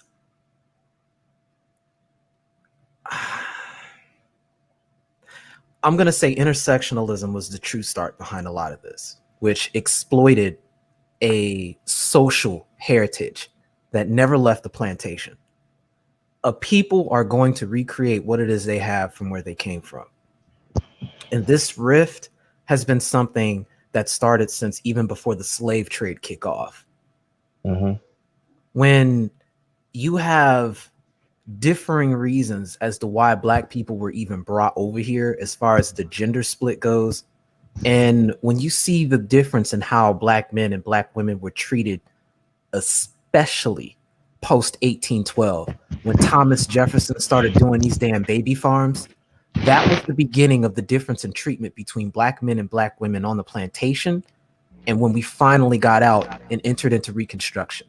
Because there's two critical things that ultimately were the result of that. Number one, a distrust in Black men across the board for not ending slavery on our own volition, just built into the cake from the get-go. And number two, a betrayal of the context under which Black women were supposed to be on the plantation in the first place, which was a concubine dynamic. And that's something that gets covered ad nauseum in Daughters of the Trade. And it's a recurring theme that comes up when you start looking at the likes of Ida B. Wells and a lot of pre-suffrage movement feminists that end up really carrying a lot of weight in the North. And they're going to be instrumental in shaping the political landscape and kind of the dissonance that begins to form. And when slavery finally ends and we get our footing as a people, we start to make it and do all right. We have instances, for example, of places like, you know, the various locations where we had dubbed the Black Wall Streets. And those places were essentially exceptions to the rule. But the reality was we were able to get by due to a similar dynamic Faith was talking about, which was we didn't have a choice. And so when we're placed in a position where in the art of war, they call it on deadly ground. The art of war states that when you're on deadly ground, you fight. It doesn't matter what you do, where you go, you fight. And they encourage individuals that are placing their opponents on deadly ground to provide an opening so that their minds are not focused on fighting and more so on escaping. And you cut them down one by one as they continue to escape because that force is not united. So the reality is Black people have been on deadly ground ever since we got off these ships. And when you understand that dynamic, it's very easy to see how in the places where we understood that and came together and fought, we found a measure of success. But the moment an opening showed itself, in every instance of this in our country's history while we've been here, that is precisely what happens. We fast forward from the Reconstruction era directly into the Civil Rights era. We finally create an opening. And unfortunately, and this is on the account of so many Black families, including my own, where we took centers of power that we had in the form of business aggregation, owning certain aspects of infrastructure due to the inherent nature of the way Jim Crow worked, because we had this whole separate but equal nonsense. We gave that up and sold it so we can go to other areas. And when those jobs began to dry up and we didn't get the financial appropriations we were supposed to because all of these different classifications came in that began to intercept the money. And we saw a lot of those policies get reformed, animated by a lot of the pre-third wave stuff. What ended up happening is that opportunity to leave presented itself. That rift we spoke of presented itself.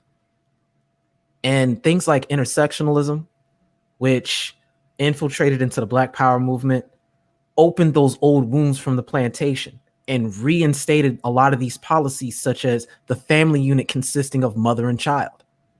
The idea that Black men were not dependable, that Black men were not able to be in control of an infrastructure to provide that security. So the immediate answer becomes, if I can't depend on him, then I'm going to depend on myself. And with the assistance of the state on a lot of different levels, that was able to artificially function. And when that becomes essentially a cultural practice and becomes embedded by the time we get into the 80s and the 90s, and we get things like the color purple, and we get the Democratic Party adopting a lot of intersectionalist ideology, this becomes Black culture. You get all of Generation X, you get all of the millennials growing up under these pretenses that this idea of 50-50 egalitarianism is how the family dynamic works, and Black men have to go out of their way to overcompensate, to apologize to the women, while at the same time, the women are going to be supported by the state to create these family units, while at the same time offering authority to men that have donned the halo effect. And this is a mutually assured destruction formula that's gone on, because ultimately biology is being ignored.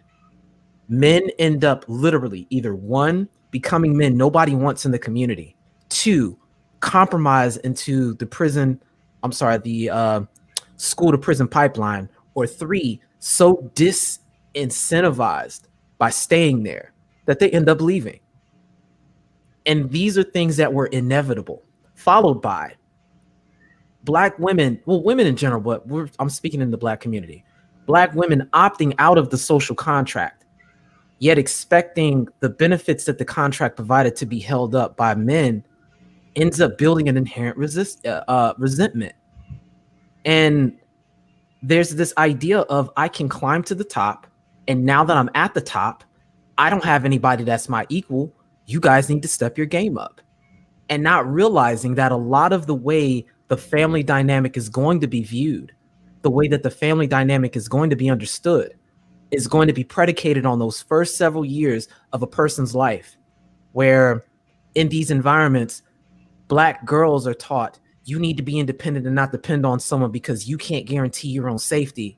And then men are taught, you need to make up for these losses that I've acquired because it's your responsibility to be a man.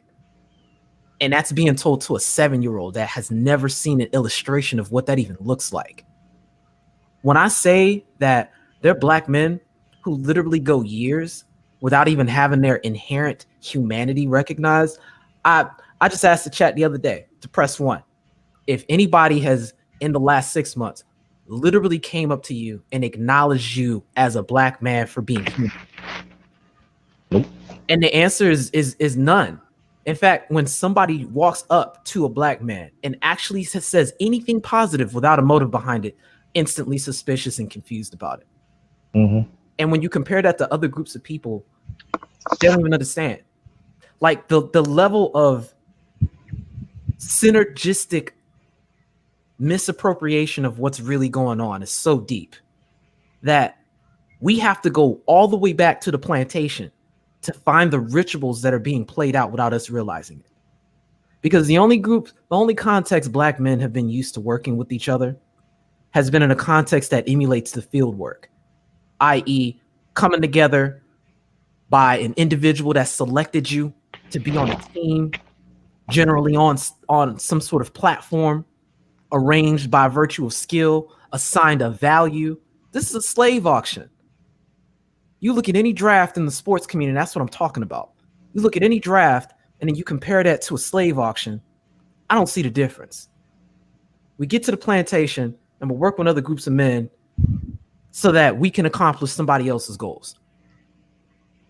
Outside of that context, Black men do not have a cultural model to follow. In fact, unless we're in church, if a group of Black men are grouped together in more than 2 or 3, it's illegal. People call the cops on us to this day if we aggregate and we're not in church and we in public somewhere. All of that stems back from the plantation. We come into these spaces and it's the first time, I think, in recorded history where we can get a group of diverse generations to sit down and actually compare our experiences, talk about it, and begin to actually get somewhere. And unfortunately, every day we get a new man that shows up that is at a different stage in their development because we've never had that rites of passage. We get incomplete rites of passage. These incomplete rites of passage include joining a gang, getting sent to prison, and joining the military. The reason why they're incomplete is because they don't provide the full spectrum. They don't provide the guidance that you need to actually form a community when you're done. In fact, 9 times out of 10, these are probably the biggest institutions that leave men broken before they even reach the age of where their prime should be at. Those 3 institutions are probably responsible for breaking more men than they are helping. And that's not by accident. There is a lot to be had to speak about with regards to the damage that the model of woman and child as a family dynamic and family unit has caused. And it's a circumstance where the ball was before it went out of bounds, the ball was in women's hands in the community. But what I focus on is not where somebody where somebody fell. I look at where the slip occurred because there was a very jacked up pass that was handed to Black women. That's what I'm analyzing, the nature of that pass. Does that make sense? Yeah, the question I have for you though would be, with all of the opportunities that are presenting themselves for younger, I don't know how old you are, but for younger generation, like I'm, 70s baby, and so for younger generations, the things that I can't even fathom, that you can even just make money on a computer. You can do this. You have the ability to keep your family together. I grew up under World War II generation. The baby boomer generation is the one who got the lion's share of the welfare state of what you're talking about, where women can have these kids and live really comfortable middle class lives on it, with the Section 8 and the food stamps and the subsidies and the this and that and the other. That is coming to an end due to budgetary cuts through these municipalities and just a various amount of other things. Agreed. Now, the question I have for the younger generation of men is, with these, when I don't know if it's because I'm a woman, but if I show you an opportunity where you can make money legally, why would you not want to do that instead and go take these penitentiary chances and go to jail or die young? Is it just like ingrained? Is it like going in circles like on the plantation where that's all you know? And are you afraid of and even some really, really successful Black couples I've met who have nice inheritances for their sons and their sons don't want it. Here's what's going on. And this goes back to how part of it is due to it being a pattern. And the other part of it being, this is typically what occurs when you haven't addressed the culture. We're under the impression that just because a generation made it, that your family has made it. That's just not the case. I think people need to take how serious the damage that was caused by the institution of slavery, not because of what was physically done to us, but because of what was non-physically done to us. And what was non-physically done was the complete deletion of our culture. And let me explain why that's very critical. A culture is literally a system where you can take rituals that allow you to function in a society and spread the responsibility out to a group of people, providing roles, providing context, so you can have conscious control of rituals and power that look out for the interests of you as an individual and you as a group. We have only adopted a policy of action that helps us out individually, not us as a group. We need a culture that will allow us to be unified in that context. Currently, the only culture we know is to produce family units that consist of mother and child and produce kids and be in areas where we happen to have a bunch of people that look like us rather than community. Because the definition of community is a group of people who can live around each other and operate under a context of mutual altruism across the board. We don't have that.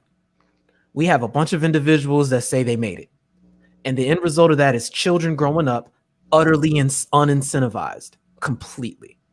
Sure, they can make it, but you can't instill inspiration. You can't instill purpose in a group of people without there being a social inertia that helps guide and drive that. We're under the mistaken impression that a society can function like that just off the strength of merit.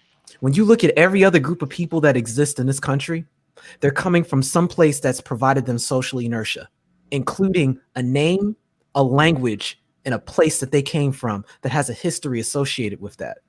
And while we can nebulously say we come from the continent of Africa, generally speaking, having a relative culture, i.e. people that are from the Caribbean, are able to distinguish themselves from ADOS and foundational Black Americans so much because there was at least a cultural inertia that they came here with that we as a group simply lack. We just have a list of exceptions.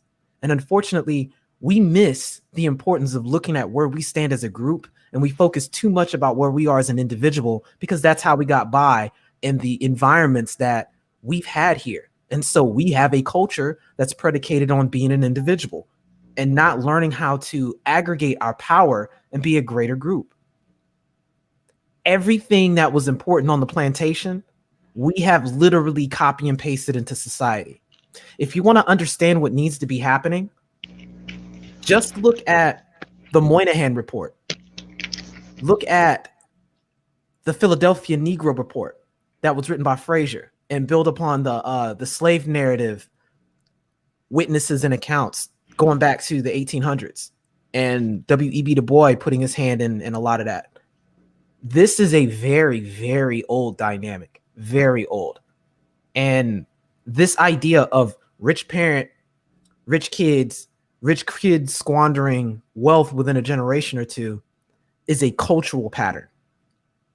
I can tell you right now, again, my family, we owned during Jim Crow several grocery stores. We even had a restaurant, and all this in Florida, right there in Tampa. When civil rights kicked off, they sold all of those businesses, moved up north to DC and New York. And by the time the 70s came around and I was born, virtually all of that money disappeared before I showed up on the scene. This was my grandparents, the same era that you were talking about as far as being brought up by World War II parents and all of that. Mm-hmm. This is a pattern. Yeah, it was the baby boomers. Because even now, we cry about gentrification, but then you sold Papa and Big Mama's house, which was paid off, to go get a mortgage. Oh, and then you lose the mortgage because the economy is slip sliding. But see, that simple way of thinking, that simple way of life that the World War II generation had, the baby boomers lost it. They wanted that integration so bad, and it just really kind of blew up in their face. But I'm talking about where that came from.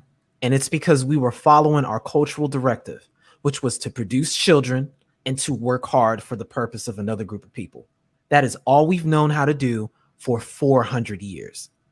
Mm-hmm. And I don't think that's taken serious enough.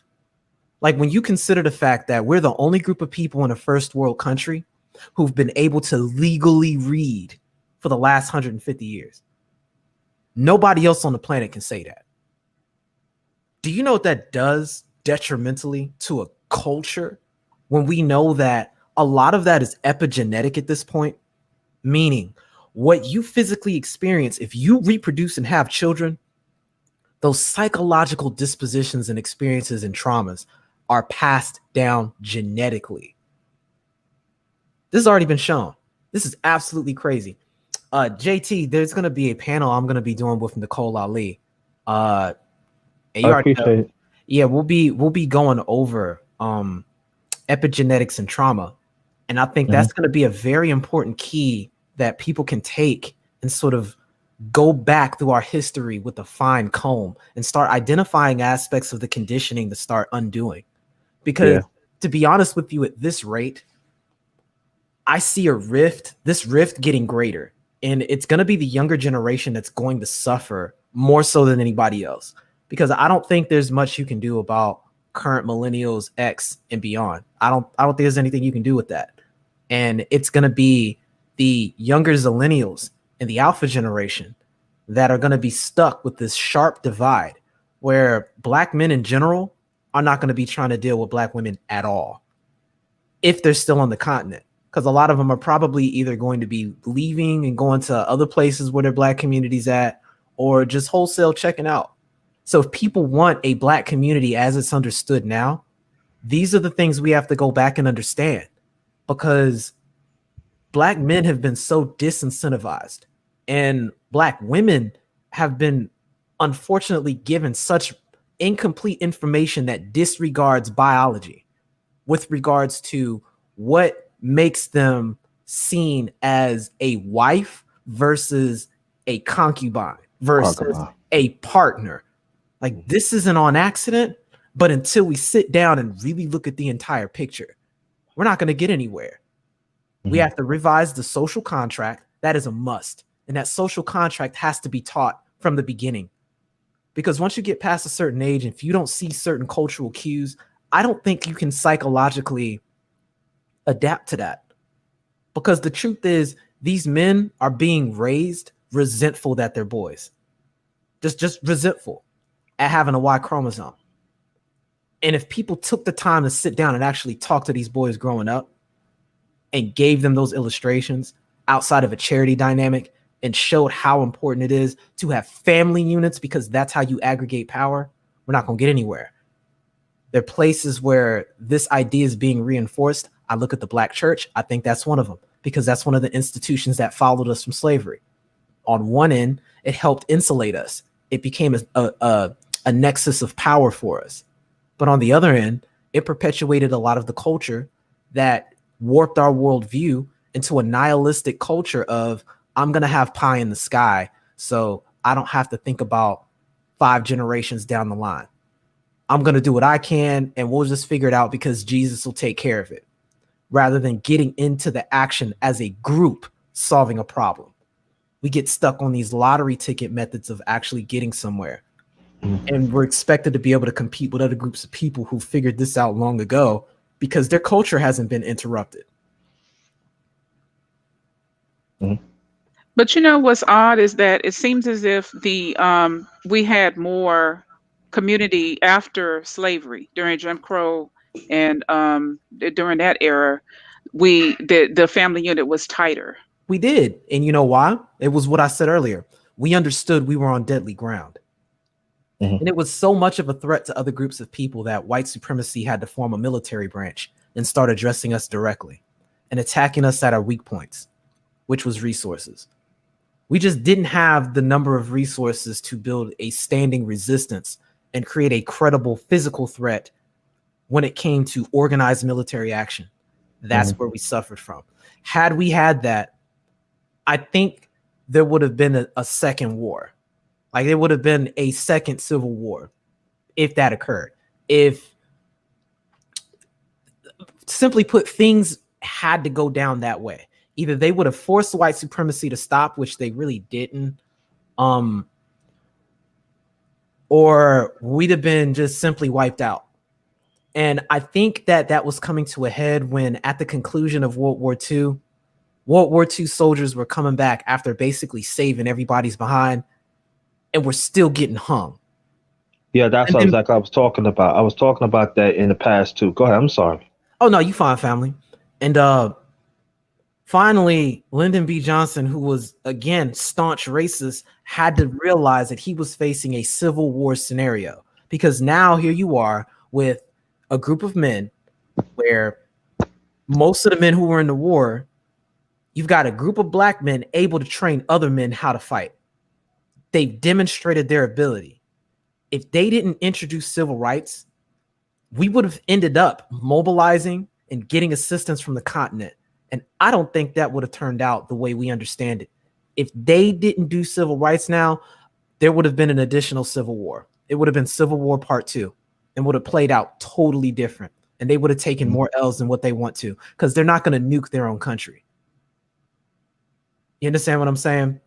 Right. It wasn't that Lyndon B. Johnson was this, benevolent, we're going to save black people. No, he understood if he wanted to hold the country together, he had to say something, because we were going to organize. In fact, we were going to organize off the strength of that period. Deacons for Guns is all I got to remind you of. Oh, definitely. Mm-hmm. But go ahead, community, because I think you were about to say something. I just wanted to I know what I wanted to say. I wanted to say that it becomes clear that we were like prisoners of war, whether we were, which I'm understanding now through my I went to Africa, and then I came back and I was told by family that we actually have members of our family that are native to America. I'm in Louisiana. And some of the darker people, like in Florida, I have a lot of friends in Florida. They're real chocolate. I think straight hair. I think they were natives to America, so they weren't They may not have necessarily had African heritage. So whether you're that or any of that, as a melanated person, you're really a prisoner of war in this land. And then I thought that the Native Americans on the reservations were sovereign nation, but no, they're not. They still have to go to the U.S. government for everything. So they're all jacked up with the alcoholism and everything too. Yep. And so really, it just looks as if it's a losing situation. I think we did good to hold on as much as we could, but as far as black men abandoning, I'm seeing a lot of young black women marrying out too. So I maybe it's just too late. Maybe I'm just a dinosaur, and it's just not gonna, for this next generation coming up, it's just not gonna work. Well, you know what the question is really gonna be in the next couple of years, because unfortunately, here's what's gonna happen. Because of COVID, this has sped up something that was already incoming, which is the fourth wave industrial complex, which is going to begin sweeping the entire world and introducing automation, which is going to replace groups of people as far as their manual labor is concerned. And in this country, we are overwhelmingly represented by our presence in the manual labor market. It's essentially been the one thing that we've offered this country ever since we got off the plantation. And it's about to get replaced by robots. Mm-hmm. What that's going to create is a situation where a lot of these jobs that many of us had, including women and overwhelmingly women, are about to get downsized to a point where if they can't retrain, there's going to be nowhere they can go. It's going to create an environment where the only people that are going to have something are folks that are considered essential. And we're going to be very quickly reminded of why family units were created for human beings to survive. And they didn't consist of just mother and child. They consisted of man, woman, and child. And the reason why is because you need to have strong family units so that you can have a strong community unit that allows you to endure through struggle. It really is a testament to how powerful we are as a people, that as individuals, we can get this far without having done so already. It's profound, because any other group of people probably would have died. Mm-hmm. In fact, that's part of the reason why we got recruited, in quote, into the slave trade as a whole, because other groups of people couldn't survive it. They couldn't make it. They couldn't endure it. So, and I don't mean to harpoon so much just on that dynamic with slavery. I'm saying this to say that we're about to reach in a change in environment that's so drastic that this lifestyle that people have been enjoying since the 50s is about to go out the window, and suddenly. So what's going to happen in the next couple of years is all of these women are going to be running around here that have Benzes, upset that their credentials that they went to school for aren't helping. They're not getting school debt forgiveness. And so you're about to have a lot of independent women that eschewed the idea of having a strong family unit, and they're going to be left out there. Upset, number one, that they didn't find someone that was equal to them, and the men that they did find that were equal to them had no interest in them. And number two, you're going to be left with a whole bunch of men that are resentful that women they should have been able to get with literally turned them down because they weren't already having these laundry list of requirements, or they're stepping to them when they're past their ability to truly start and have a family, or they're stepping to them with kids already. Like, other groups of people punish that socially. Other countries, that gets punished socially. Those situations aren't even allowed to happen. But because these are things that have been associated with what freedom looks like and independence, we don't even understand that that's a normalized behavior and not normal. And so we can't even have that conversation, because anytime we begin speaking about the social contract that would need to be put in place to form strong family units, it gets seen instantly as oppression. And so I don't know. I think this is in a way going to fix itself, because that belief is going to be shattered very soon. And I don't say that in some hopeful sense. It's really bad. I see so many people homeless now. It's not even funny, in areas where I'm not used to seeing this. I've got family members right now that are struggling so much that we're sending them money on a regular basis just so they can pay rent, because the subsidiaries are going bye-bye. The laws, the ability to finance a lot of these programs that people have been basing their lifestyles on are going bye-bye. And it's the children that are suffering from this as a result. And if the child reform laws go into effect, and any of this starts becoming more equalized, groups of people who have a culture that understand and value that are going to show night and day the difference between other groups of people who've let that go. Because at the end of the day, a lot of people who've embraced this idea of independence have had safety nets in the form of extended family. And we're the only demographic where a lot of those safety nets dissolved in the civil rights movement. Quickly.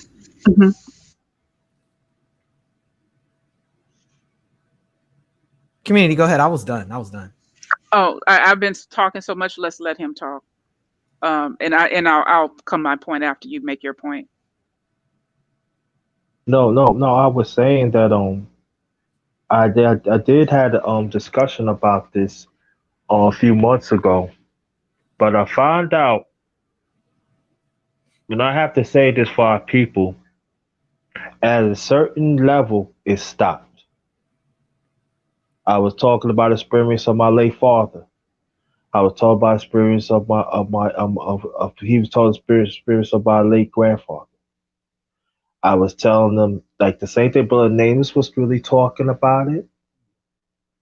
I was actually had those talks with my late father, even two of my grandfathers. This was when I was very young. But I'm glad that this conversation is happening, because it gives me a half reassurance and a half reality, if I make sense, that this is a deeper problem that we have to tap into our soul, that we have to really tap into our history. We have to understand the diversity of the demographics that's really happening in centuries.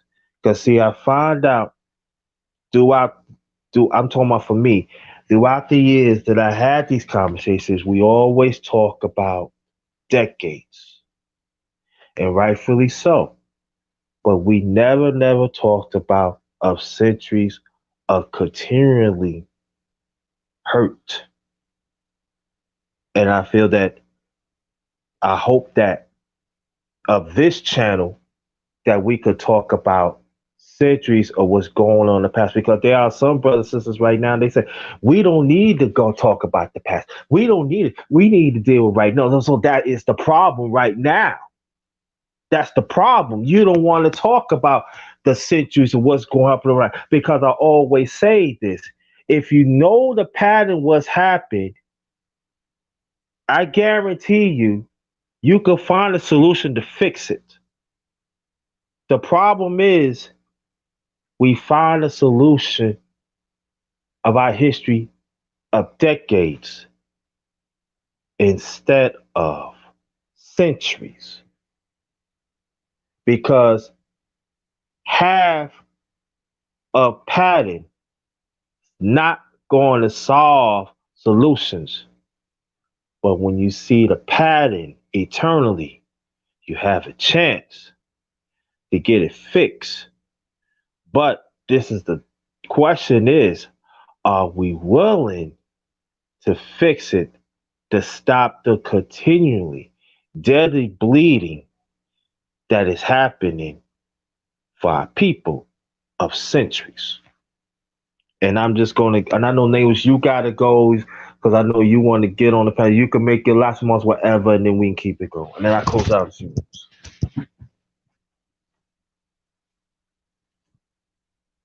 Solutions, you can go ahead, fam. Okay, no, I was just going to say that in regards to what the new landscape is going to be looking like in the future, it looks like technology, and then to be honest with you, on the other hand, those old world skills, like I've been hooking up with some Black farmers, and those skills that we lost are going to be important in our survival in the future. Um, and during this COVID, I've had to get tradesmen, men who knew how to do plumbing and all this other stuff. I'm taking certifications in computer so that I could still be competitive because I still got some years to work. And so I think those are going to be the two extremes: the old world skills and the new technology, robotics, certifications, computer, all Machine that learning. stuff. You can go ahead. Oh, B. Yeah. How's it going? How's it going, JT? Oh, okay. How you feel? I'm doing all right. What's going on, Nameless? It's good, fam. Community. Did you? Yeah, Actually, go ahead to community. Go to community. community. I'm sorry. Okay. No, Go I ahead, was sis. done. I just wanted to get your take, Nameless, on what I was just saying about what the future's gonna look like, the two extremes, the Oh, old world skills and the new. in fact, not only do I co-sign on that, we've been working very hard on trying to get a lot of that information out. I don't know if you're familiar with the Black Brain Trust, but they talk about this constantly. If we look at the infrastructure potentiality on the continent, that's where my focus is, because the name of the game is going to be building infrastructure and solidifying it. And right now, the continent is completely primed to taking advantage of opportunities there and extending them out throughout the rest of the world.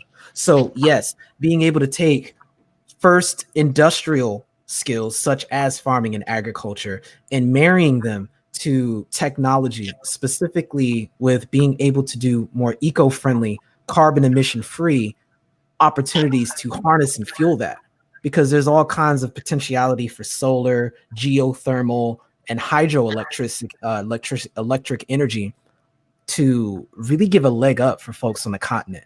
And if we can find ways to do carbon-free reproduction of a refinement of materials and being able to open trade agreements with folks on the continent over here, the potential for growth and really getting paid off of that is exponential.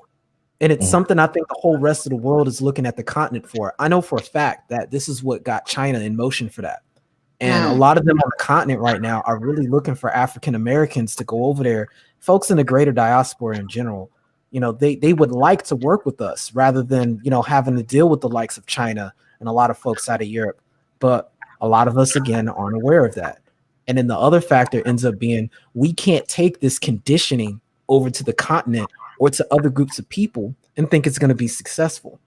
So what I think is really going to happen is we're going to see a stratification of our people here. There's going to be folks that are willing to take the energy and really move forward with regards to that. And then there's going to be others that want to recreate and reproduce the plantation cycle. And I think these next few years are going to be very telling on who's going to be, in alignment with that and who's going to be rebelling against that and look for emancipation. Mm-hmm. Gotcha. Okay, welcome AB Media. Welcome. Hey, what's good? All right. Keep going, Nameless. I've been listening for a little bit. No, I think maybe Solutions wanted to say something on that. I think just the general sentiment is we're on the same page with that. Yeah, actually, because my plan was to do part-time, my retirement here and part-time in Africa. And I did see a lot of opportunity as far as because I'm into technology too. As far as all the trash, even using the trash to convert it to energy, there's a lot of opportunity in Africa for everything. And so a lot of communities have been repack communities have been started where we can collaborate with them on projects that they're doing, and they're legit and everything, and they've established relationships over there with the folks. And once they see you come over there, you're serious and you're not trying to rob them, gank them, then they're open for it. You're going to be giving back because there's no jobs. You got to make your job over there. But it's so ripe with opportunity. It's like, but the thing I was afraid of was this thing that I see where everybody's talking about how China is flooding in there, and I feel uneasy about that. You know what? This is just a pattern that we've seen ever since 1492 and before. I mean, it's been documented in the Bible. You got the Hyksois. Honestly, truth be told, the creation of Egypt was to stave a lot of that off anyway. Like, real talk. Like, this is the story of Africa. So long as we understand that, I think, we're in a solid position to assist the continent because, like BGS says, I think we're the one demographic in a global sense that has the greatest amount of experience facing global white supremacy than any other group of people on the planet. We have more combat hours dealing with this as a group than anyone else. And as a result, there's a lot that we can bring as far as insight-wise to help inoculate people from this conditioning than they realize. Like, do you know how many people I speak to from the continent, and it come to find out I know more about their specific culture than they do, and they live there? And when they go back and talk to their elders and ask questions about certain things that we spoke on, they'll tell them. Like, there's a lot of people on the continent over there that don't even know about why we're in the position we're in here in the United States. The only exposure they get to us is what they see on TV. And then we can say the same thing, vice versa. The only thing we know about them over there is what we see on TV. And a lot of that was coming from those donation commercials we saw coming up in the 80s and 90s, which ain't got nothing to do with the way it is over there. Nope. Up to like 5 years ago, I hate to say this about myself, but I'm just going to tell the truth. Up to 5 years ago, I thought Africa was just a bunch of huts and shit. A bunch of poor, rundown huts. Majority of Africa. So when we understand that, what I hear is potential. And quite honestly, that's where I'm putting a lot of my focus and energy. And it's why, on one end, I get what's happened here. So maybe it sounds like I'm real passionate about our history and everything that's gone down. Yeah. My interest in looking into this is because I realize that in order for me to move forward, I have to understand where I've been. If I don't understand the nature of my conditioning and what I have going on subconsciously, then it's going to do what it wants to do in my subconscious. And my conscious efforts are going to be hindered as a result of that. So the more I bring awareness to what's occurred, the more of my own personal power I can bring forward in the present moment. And the more I can properly filter what I experience in the present moment from other people. Because in understanding my conditioning, I can understand other people's conditioning. And then I can speak to the conditioning rather than making it personal and attack the person. And I think that's a form of communication that we struggle with as a group of people because we've never had that opportunity to sit down and acknowledge that.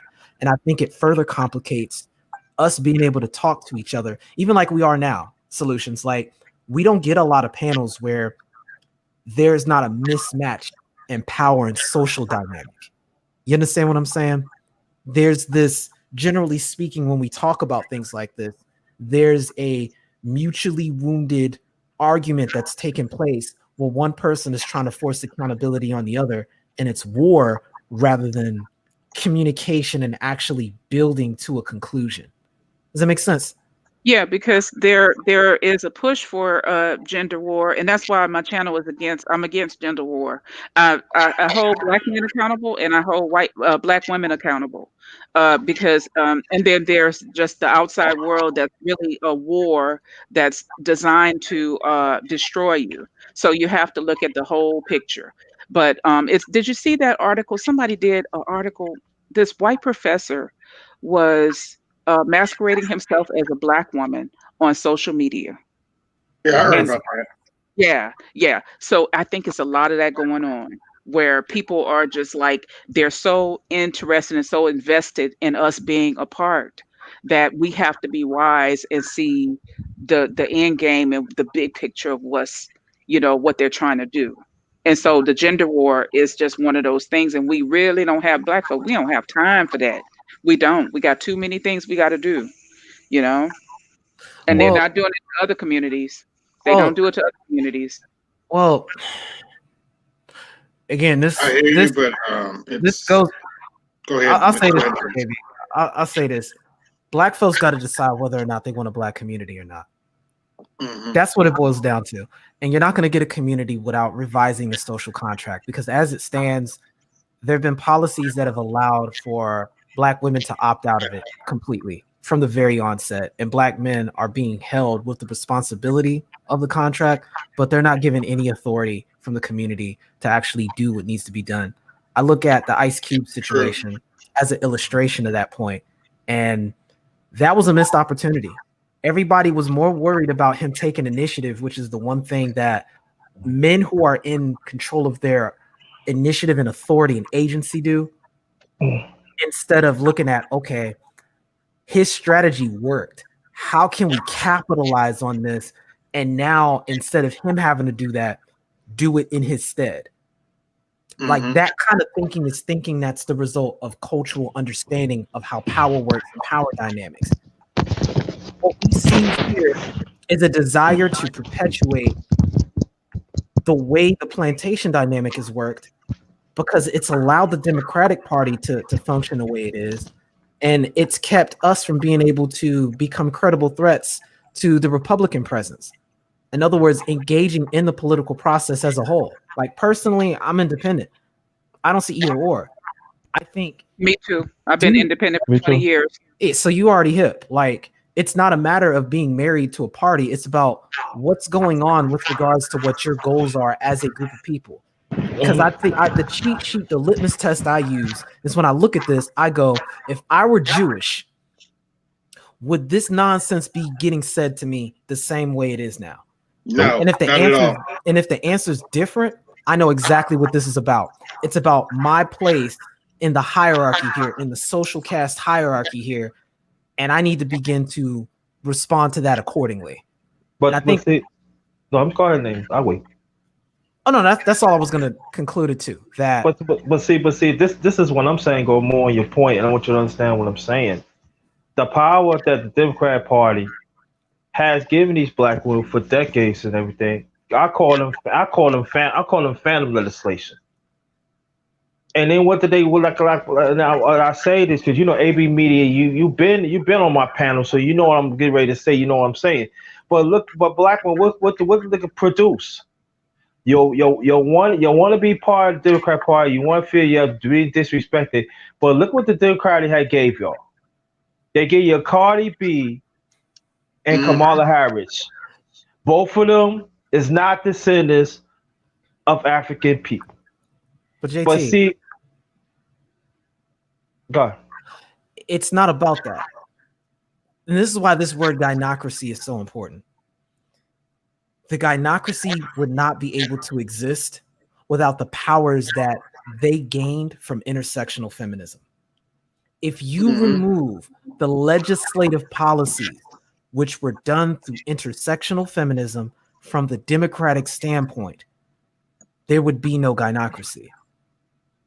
Not as we understand it. And everything we're I was talking getting ready about to would say that. disappear. Okay, I'm sorry. No, you're fine, fam. Go ahead. No, I was getting ready to say that part too. Oh, But my bad. I was getting ready to say that part too with it. But you say for me. But that's the problem. See, that conversation they refuse to have because they figure they entitled. But instead of what does it bring to you now? Well, I look at the story of Osiris and Isis. Every instance you see women being in a position of power, it represents a solar phenomenon that we see that we call the eclipse. Feminism has convinced women that their power is in the light. The reality is there's a reason why women are parallel to the moon. And it's because their power has nothing to do with the light they emit. That's for the sun. The power of the moon is the power that goes unseen. Without it, life as we understand it wouldn't be possible. Somewhere down the line, they were convinced that that's irrelevant. And that's a very huge problem because it prevents, if you've got the moon trying to be the sun, there's not enough light to actually produce life. And so if we have all of these artificial scenarios being completed and the cycle isn't being brought to its inevitable conclusion, it's going to collapse. So the linchpins that are keeping this in place are, one, a distrust in men, black men specifically, because of our cultural history on the plantation of not ending slavery, and two, fear that black men, should we get in a position of power, truly in a position of power to make and affect change and have authority over the community, that we would do to them what was done to us. If you really get down to the complaints, the real issue, they dissolve down to those core elements. And unless that's addressed here, you're going to see that reproduced over and over and over again as a reason as to why they're not going to let go of the gynocracy, because it's going to be equated as this is what has created, quote, equality, failing to realize that they have disincentivized any reason for men to engage in that system, because you can't expect men to work for free, and you can't expect social protections and social benefits from a contract you've opted out of. It's just not going to happen.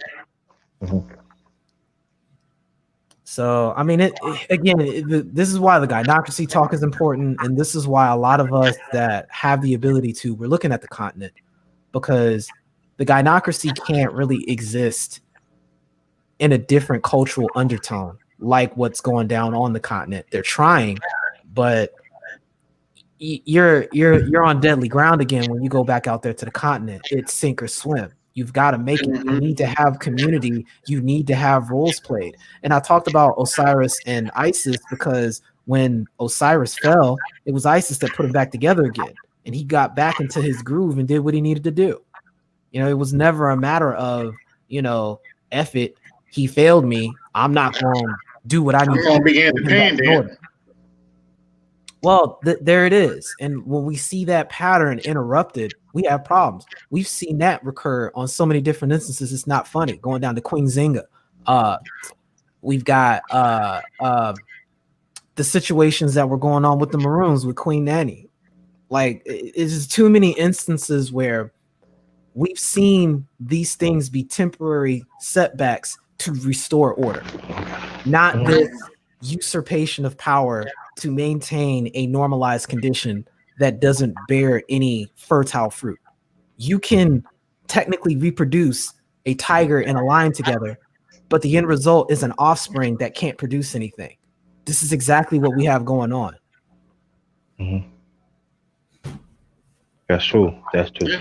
Let me say this. If anybody that wants to donate, I do got a cash app. It's $JT53000. Also, I do have a PayPal account. That is all in caps, JT Black 53. We got Brother Namus. We got Brother AB Media. Then we got the beautiful Community Solutions.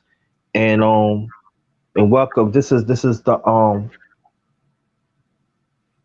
real this is real morning talk. My channel is the Underrated Doctors. Yours truly, the Underrated One, the number one grinder, and we just all about finding solutions. That's what it's all about. Y'all can keep on going, but just gotta put it out there. Yeah. And community solutions, I do hear you. We don't have time for the goofy gender war that's going on right now, but unfortunately, as time goes on, I think the community is done for. I love my black woman, but I'm just not going to be the punching bag anymore. You just have to choose the right one. Something's got to get given. I'm not saying I would. I'm not going to. Like I'm SYSBN, but that's not me saying that I've totally given up on black women. But I'm just not going to be the I'm not going to be the punching bag or the. Well, I'll leave that the other term alone. Well, I mean, we all have our war wounds, you know, from relationships and things, because we don't have the blueprint, a lot of us. But you know, I wouldn't. Sometimes we have to change up our strategy and who it is we deal with. The brother Boogie did a real good video. I had to share it, and did a real good video on hood chicks. And how, like, I see like middle class dudes dealing with them. I see all kind of dudes dealing with them, and then they paint all these women, with the same brush. I know women that are virgins saving themselves for their husband. So it's like, but they get passed over because it's not the low hanging fruit. But then the hood gets to be the representative. The Cardi B gets to be the representative. I just looked at her page. She got 77 million followers. 77 million. And I bet you is in counting too, right? Huh? And counting, right? Probably. And Ice Cube got 19 million, but Ice Cube is my generation. So we all, you know, I'm a few years younger than him, but he, you know, we're like the same thinker with the nuclear family. You see him, he been with his wife all those years. See, a lot of the people I grew up with are in relationships like that, where they've been together for years and years and years. And so you're 70s baby? Huh? So you're 70s baby? Yeah, I'm 70s baby. Yeah. Gen X. Yeah, Gen X. And but I mean, we all got war wounds, but we just have to kind of fight it through. And it's black people all over the diaspora. You know what I'm saying? Sometimes it's not that different between here, the Caribbean, and Africa. We all the same for the most part. But it's just you just gotta plug away at it and change your strategy. If you're getting women who are dogging you out, you gotta maybe, you know, do something different. I don't think that's the issue at all. This goes back again to the culture problem. Like how do I want to put this? There's a difference when a black man goes to a completely different culture and he gains a level of respect and authority off the strength of him having a Y chromosome without him having to say a word. I think the issue is built in inherently right there. When you hear about people talking about SYSBM and stuff like that, here in the United States, there's this idea that people are talking about ethnicity. The truth behind it all is when anyone's speaking about an interracial relationship or something like that, it's not the race that's being addressed, it's the culture. Like, yeah, I think there's an overemphasis on lottery ticket dating, which is really what it looks like at the end of the day. Like, maybe on an individual level, you can be fine, but the issue isn't so much on the individual level, but on the macro level. When you look at the data, you've got 47% of men not even having, 53% of men don't even have kids. None. And of these men who don't have kids, 60-something% of them make over 50K a year. That is at that point a cultural issue. And when you flip that to the other side, it's somewhere between 65 or 70% of women who do have kids, and an overwhelming majority of them aren't married. So it's so hard for men to take credit for that situation as a group, because as a group, the men who are doing what they're supposed to do are not causing the problem. You look at how among these men, Black men in particular use condoms the most. It completely undermines a lot of the instant rebuttals that are given as to why we're in this scenario. And that's why I said in the very beginning, it's women that are in those exceptions that you're talking about, solutions, that are going to suffer the consequences of this bigger cultural issue. Studies also show we're the best dads too. I will get into that in a second, because that's another point. But it's the issue again of it being a macro issue with the culture. And there are policies that are put in place that have encouraged this, that have repeated this cycle. And when you compare us to other groups of people, while that may be happening, when you look at the numbers and the way it goes down, there's no comparison. This is a cultural issue. So until we address it on the cultural level, I don't see it changing. And the reality is, men have far more mobility to answer that issue than women do. I mean, if you look at how much more difficult it is for a woman to patriate outside of the United States, especially if they're going into a non-Western country, you compare that to the difficulty a man is going to face, and it's night and day. There's no comparison. It is so much easier for a dude to just get up and go move to Tanzania and say, you know what, I'm here, I'm going to start a family. You're right. I'm gonna start a family. You're right. A woman asked me on O'Shea's channel, because he's in Uganda, asked me if I was what she said, was I gonna, how am I gonna find a husband?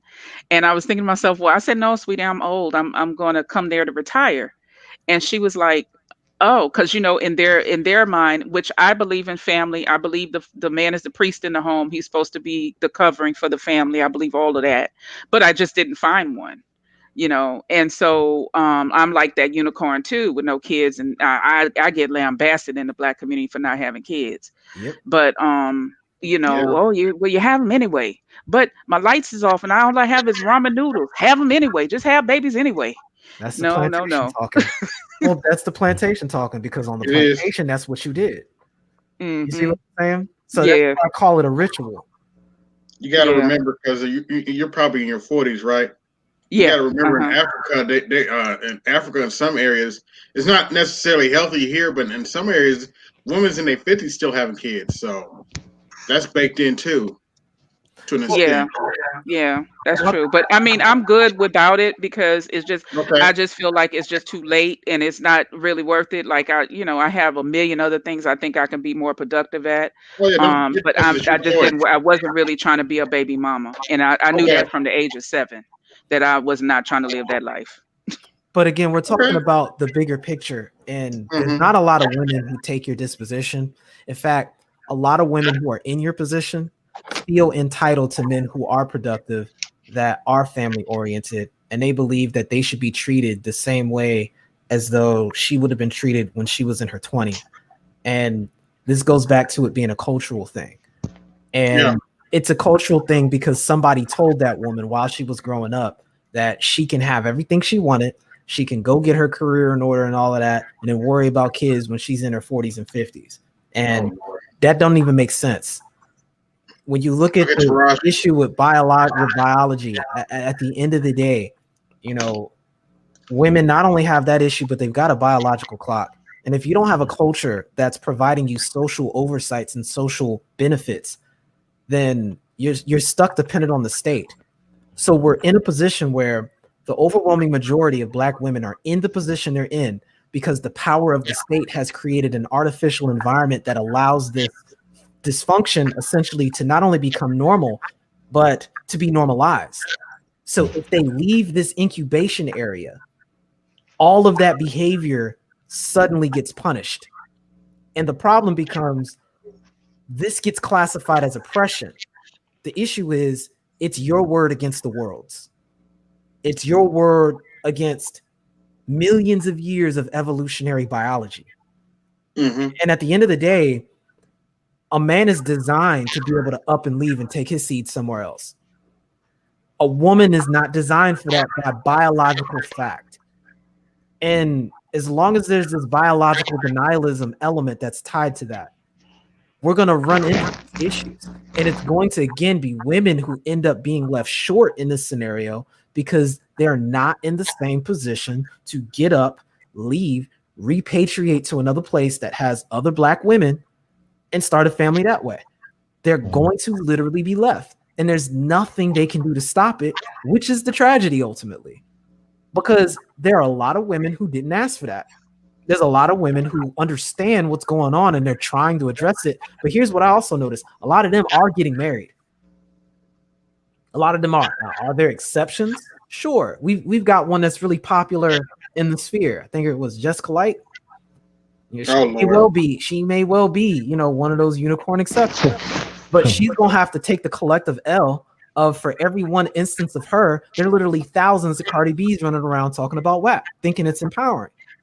Completely denying the fact that while you have the option to decide to do whatever you want, there are long-lasting consequences to that.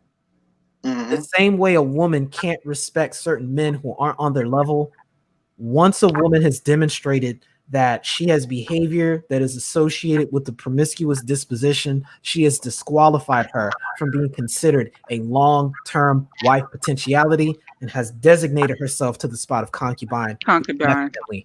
Yeah. Definitely. And no matter how much people want to glorify that disposition, this is inherently built into male biology.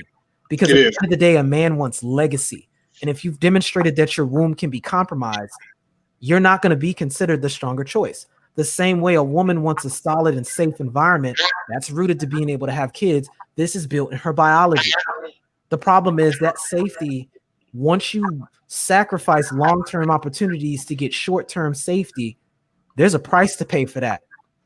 And that's what feminism offered, a short-term safety dynamic, which was contingent on them being empowered. And they had this belief that everybody would adapt to their values. And what's happening is they're seeing the results of this and they're simply not accepting it. And what's happening now is the price for that safety that was paid for by sacrificing the future. Now these women who have nothing to do with this are going to start suffering the consequences for it, which is why all the more we need to be talking about this so that those women who are the exceptions can begin to identify themselves to men, because we'll see them. Men that are about what they need to do, that have a program, that want to put these women on a program so they can aggregate their power, build a legacy, and start competing globally. They're there. They're there, and they're starting to have these conversations. But you'd be surprised. A large majority of the dudes that I was like, my friends who are like I say, they saving themselves for marriage and stuff. They still of an age where they, reproductive and all of that. A lot of men were like, they're not interested in women like that. And this was even like, this was not Pookies and Daquans. These was like, dudes that could be a father to a, they like that dynamic of, I need to do more videos. They like that dynamic of the woman who, even one was saying he had his baby mama had 8 kids, I think 5 prior to the one he had with her. And I say, well, why would you choose a woman with that many? And then you don't, and then she wants to know why you can't pray for the other children that are not yours. But why would you choose a woman like that that's already demonstrated that she's, with the plantation, the breeder type thing, and you don't. Unfortunately, that's why I hear what you're saying. They're they're not Pookies and Ray Rays. They're upper class dudes, but they still want the low rotten fruit. Yeah. Go back not the good. There's good fruit in the hood. Don't get twisted. But they want the rotten fruit in the hood. We go back to, again, the plantation dynamic being played out. It's not exclusively resigned to men or women. It's both. True. That's why I said it's not about you. It's about your condition. I'm not talking to you, Solutions, just as a general statement. It's not about you. It's the phrase I use. It's not you. It's your conditioning. So these dudes have been conditioned by the exact same culture to behave in the exact same way. And this has been something that's been observed by people that have looked at us from a socio-anthropological perspective for over 100 years. This is why I made mention to the Philadelphia Negro Report. It talks exactly about what you just said. This is nothing new. You've got the Moynihan Report that talks about the exact same thing in 1965. You've got Oh, the revisitation of that took place. I think it was 2015 or 2016. I think it was 2015. it 50th was. anniversary of that report. Exact same scenario going down. So this again goes back to the culture. So once more, until we address this on a cultural level, what you're describing and what we're talking about is going to continue to occur. And it's going to, again, be the women who had no clue that are going to suffer from this. It's going to be the men who are caught in this feedback loop that are going to continue to get disillusioned and disassociated and throw up the peace sign, leaving a bunch of people who are still stuck on the conditioning, recreating the plantation in these feedback loops. And bringing awareness to this specifically is one way to start really addressing that. But understanding where it's coming from and why is also effective. Because again, you'd be shocked at how many men are doing this because their mothers told them that's what they should be going for. Yeah. What they've been subliminally programmed. Don't bring her home unless she can use my comb. Not understanding that she's behaving in a way that these dysfunctional women are behaving because she in herself picked up this dysfunction under the pretext of her grandmother showing her that. Who she got from her grandmother, who she got from her auntie.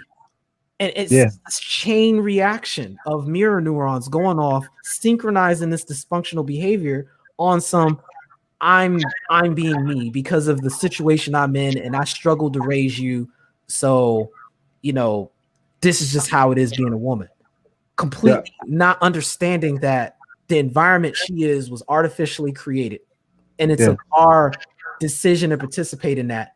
And that man growing up was imprinted of that's what a woman's supposed to be like. So that's what I'm gonna find out being attracted to. The same way these women grow up seeing these dysfunctional dudes going in and out of their mother's life. And that's what they're looking for when they get into a relationship. This goes back down to the result of not having a culture that supports a solid family family unit outside of just mother and child, and not having a cultural history or a cultural inertia, a social inertia of having done this for enough generations to erase a lot of behavior, and 3, having an apparatus to punish misbehavior, being it from a dude or a woman. We don't have any of those dynamics. We're literally left to people to follow their lizard brain. And this is the end result of that. Yeah. I was just watching a video and it was pretty sad. This dude was begging on his knees, begging this chick to take him back. I mean, sadly begging, and he's crying, please, please, please take me back. Oh, James Brown. That's not even the fucked up part of the video. The fucked up part of the video is you can hear her in the background, and I kid you not, she said, "I'm calling my baby daddy." Oh, translation. He's begging a single mother. She said, "I'm calling my baby daddy." I was like, wait a minute. You sitting there on your knees begging a woman that already has children by another man? Really? Yeah, but where did you learn that? Shows how he was raised. Yeah, where did he learn that? Exactly. This goes back to a lot of the guilt that Black men grow up feeling responsible for the situations that their mothers are in, being resentful that because they were born, they caused financial hardship to their mother. You'd be surprised how many Black men will come out and admit that. Just ask around next time when you get a chance, community, about how many Black men grow up feeling guilty that they were born and that their mother was in a financial situation, and how hard they worked to get jobs and try to improve themselves so that they wouldn't be a burden to not only their mom, but whoever they tried to get with. That makes sense. I'm sorry. I didn't mean to cut you off. No, go. I'll wait. I'm sorry. That makes sense. I'm going to go in a few, but that makes sense because they do it. The single mothers do it to the daughters, especially too. Like I was one that was raised to be masculine. You got to work. And it's actually a physiological thing that happens where women get testosterone in their blood from overwork. That's pretty. And it just caught. I didn't see a reason to have kids. What am I going to have kids for? And so my thinking, and that's the reason why I have so many male friends, because I think a lot like men. So I'm sorry. Now I'm gonna let you go because I'm a mute and let you go. I'm sorry I cut you off. I just had to get that thought off my mind. No, no, just on the way to darkness, son, because I got to eat, so I'm gonna get off in a few minutes. But Okay. I would say this that the nameless, I be having these conversations for a long time. That everything that y'all talk about, even on my channel, AB Media, you can say it too. But is know what the problem is? We do not want to engage. We want to engage that the ones that we already know. The conversation is not being brought out. And that also is the problem that we have to address. And I know what I'm saying probably feel uncomfortable. And it should. These are conversations need to brought out to other content creators so we can get a grip on this and everything. And I could tell you of my family, my late great grandmother, my grandmother, and my great aunts. I had seen them that they hate black men. I said, how you can say you hate black men, but I come from black men. So I come from and so I noticed that when for me personally, throughout the years, yeah, I love her, but to really be around them, nah. Because I understand the history. I start learning about the history and this stuff, and I start telling like, and I remember that my father used to have arguments with them and stuff. Oh, he this and that and stuff like that. So then I started to look like, yeah, I ain't had a man for years. Despite my late father, my late mom, they had problems, but they stuck together. You should be happy. But the sad thing about it, they wasn't. And I see the pattern. I used to be looking like go to my grandma's house and get the food and leave. I didn't want to be around. I said, what do you mean? I told my late father, I said that they don't, like I said, me and my father, my late father, we ain't had the best relationship, but I understood. But go back to my point that my father understood that I ain't want to be around. I said, how they don't love you like you, but you don't like me. And then my mother, it took her a while. My late mother, it took her a while to understand. It took her a while because that's her mother. You know what I mean? And it's like I couldn't be around it. And then people think I was the dumb one. They thought I was the isolated one. They thought I was the retarded one. But I seen it and I said, no, I can't be around this. I don't Mhm. want to be. I don't want to be around women that you hate my father or you hate anybody that is a man that stand up being a man and willing to straighten out the conditions. And I remember it was one time the basketball, my late basketball coach said, Dr. Rhymes in Brooklyn, he came to pick me up. He said, we got to get. I said, yeah, we got to do our thing. And he felt it. I said, wow. And so, and I'm talking about in the 70s, y'all. I'm talking about in the 70s. This is when I was a young JT, boy.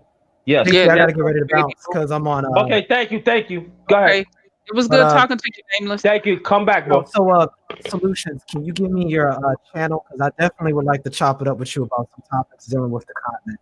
Okay, Um, I'm up there at the top, and also you can hit me up on my Facebook as well. Maybe Nameless. I mean JT can give it to you. Hold I on. Oh man. went to your channel, Nameless, and I subscribed. all right, give me just a second. Is your email in your channel? Hmm. Hold on. There Hold it on, is. I nameless. put it in the back chat. Okay. Okay. All right, gotcha. I can get it too, Hey, nameless. Nameless, when are you Yeah, doing it's in the back that? chat. I'm about to put the my channel link. 1 second. Hmm. Oh, I don't want to put my personal. There it is. It's in the back chat. Okay. Yeah, I've already subscribed to your channel, Nameless. So I'm gonna let me get this email down. Well, that's not it. Okay.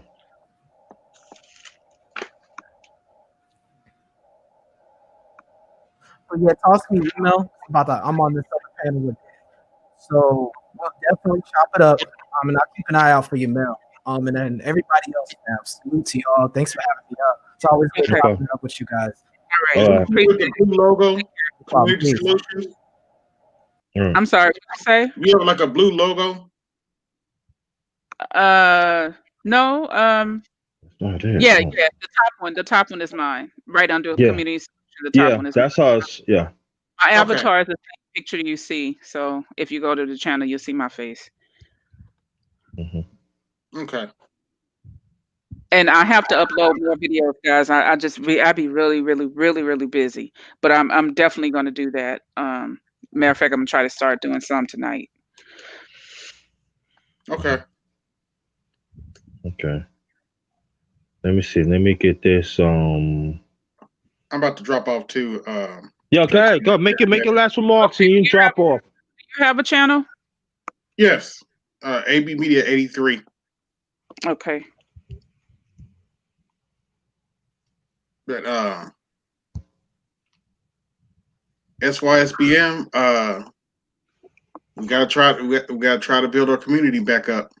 We do. It's really bad with these young people. I mean, they real lost. And You may have lost the Gen Zs that they're dating out like crazy. That's both the male and the female. yeah, that's true. That's true. That's very My true. cousin, I just had a cousin just get married to a white dude. So Yeah, and I saw a couple of girls on my Facebook stream that they've married out too. So Yeah. right. Let me put this out. I'm gonna hit you up a little later. Sis, all right? All right, dear. I'm gonna head on in and I'll chat with you later. You guys, it was nice talking to you, and I'm glad to hear from you. If you ever want to collaborate, Yeah, I got you. Okay. Oh yeah, Alrighty. we coming. I'm just letting you know now. We coming. I don't want to hear no mess. I got my belt. Now let me stop. Nah, Okay. but before you leave, if anybody's into music, I'm gonna start back my underrated music talk. I'm gonna talk. I'm gonna do a story about Wes Montgomery, the late great Wes Montgomery. So watch out for that. And also I'm gonna have most likely I might do one the underrated breakfast fellowship, men's fellowship live, and also the underrated men's talk. Watch out for those two. All right. So just we Okay. got to engage. We got to engage, black man. We got to engage. And I'm Okay. doing a toy drive for the children of South Baton Rouge. Okay. I'll speak about that on my channel as well. Hoping to do some more charitable things, some things for the young people in regards to trainings and just learning about computers, coding, different things for the young men as well. Because I had some young guys when I was working in with the community services that complained that there was nothing for them to do. So I want to try to see if we can get some things going with them for purposes of having something for them to do, some recreational things for them to do, and educational too. Okay. All right. Alrighty. Great. Okay.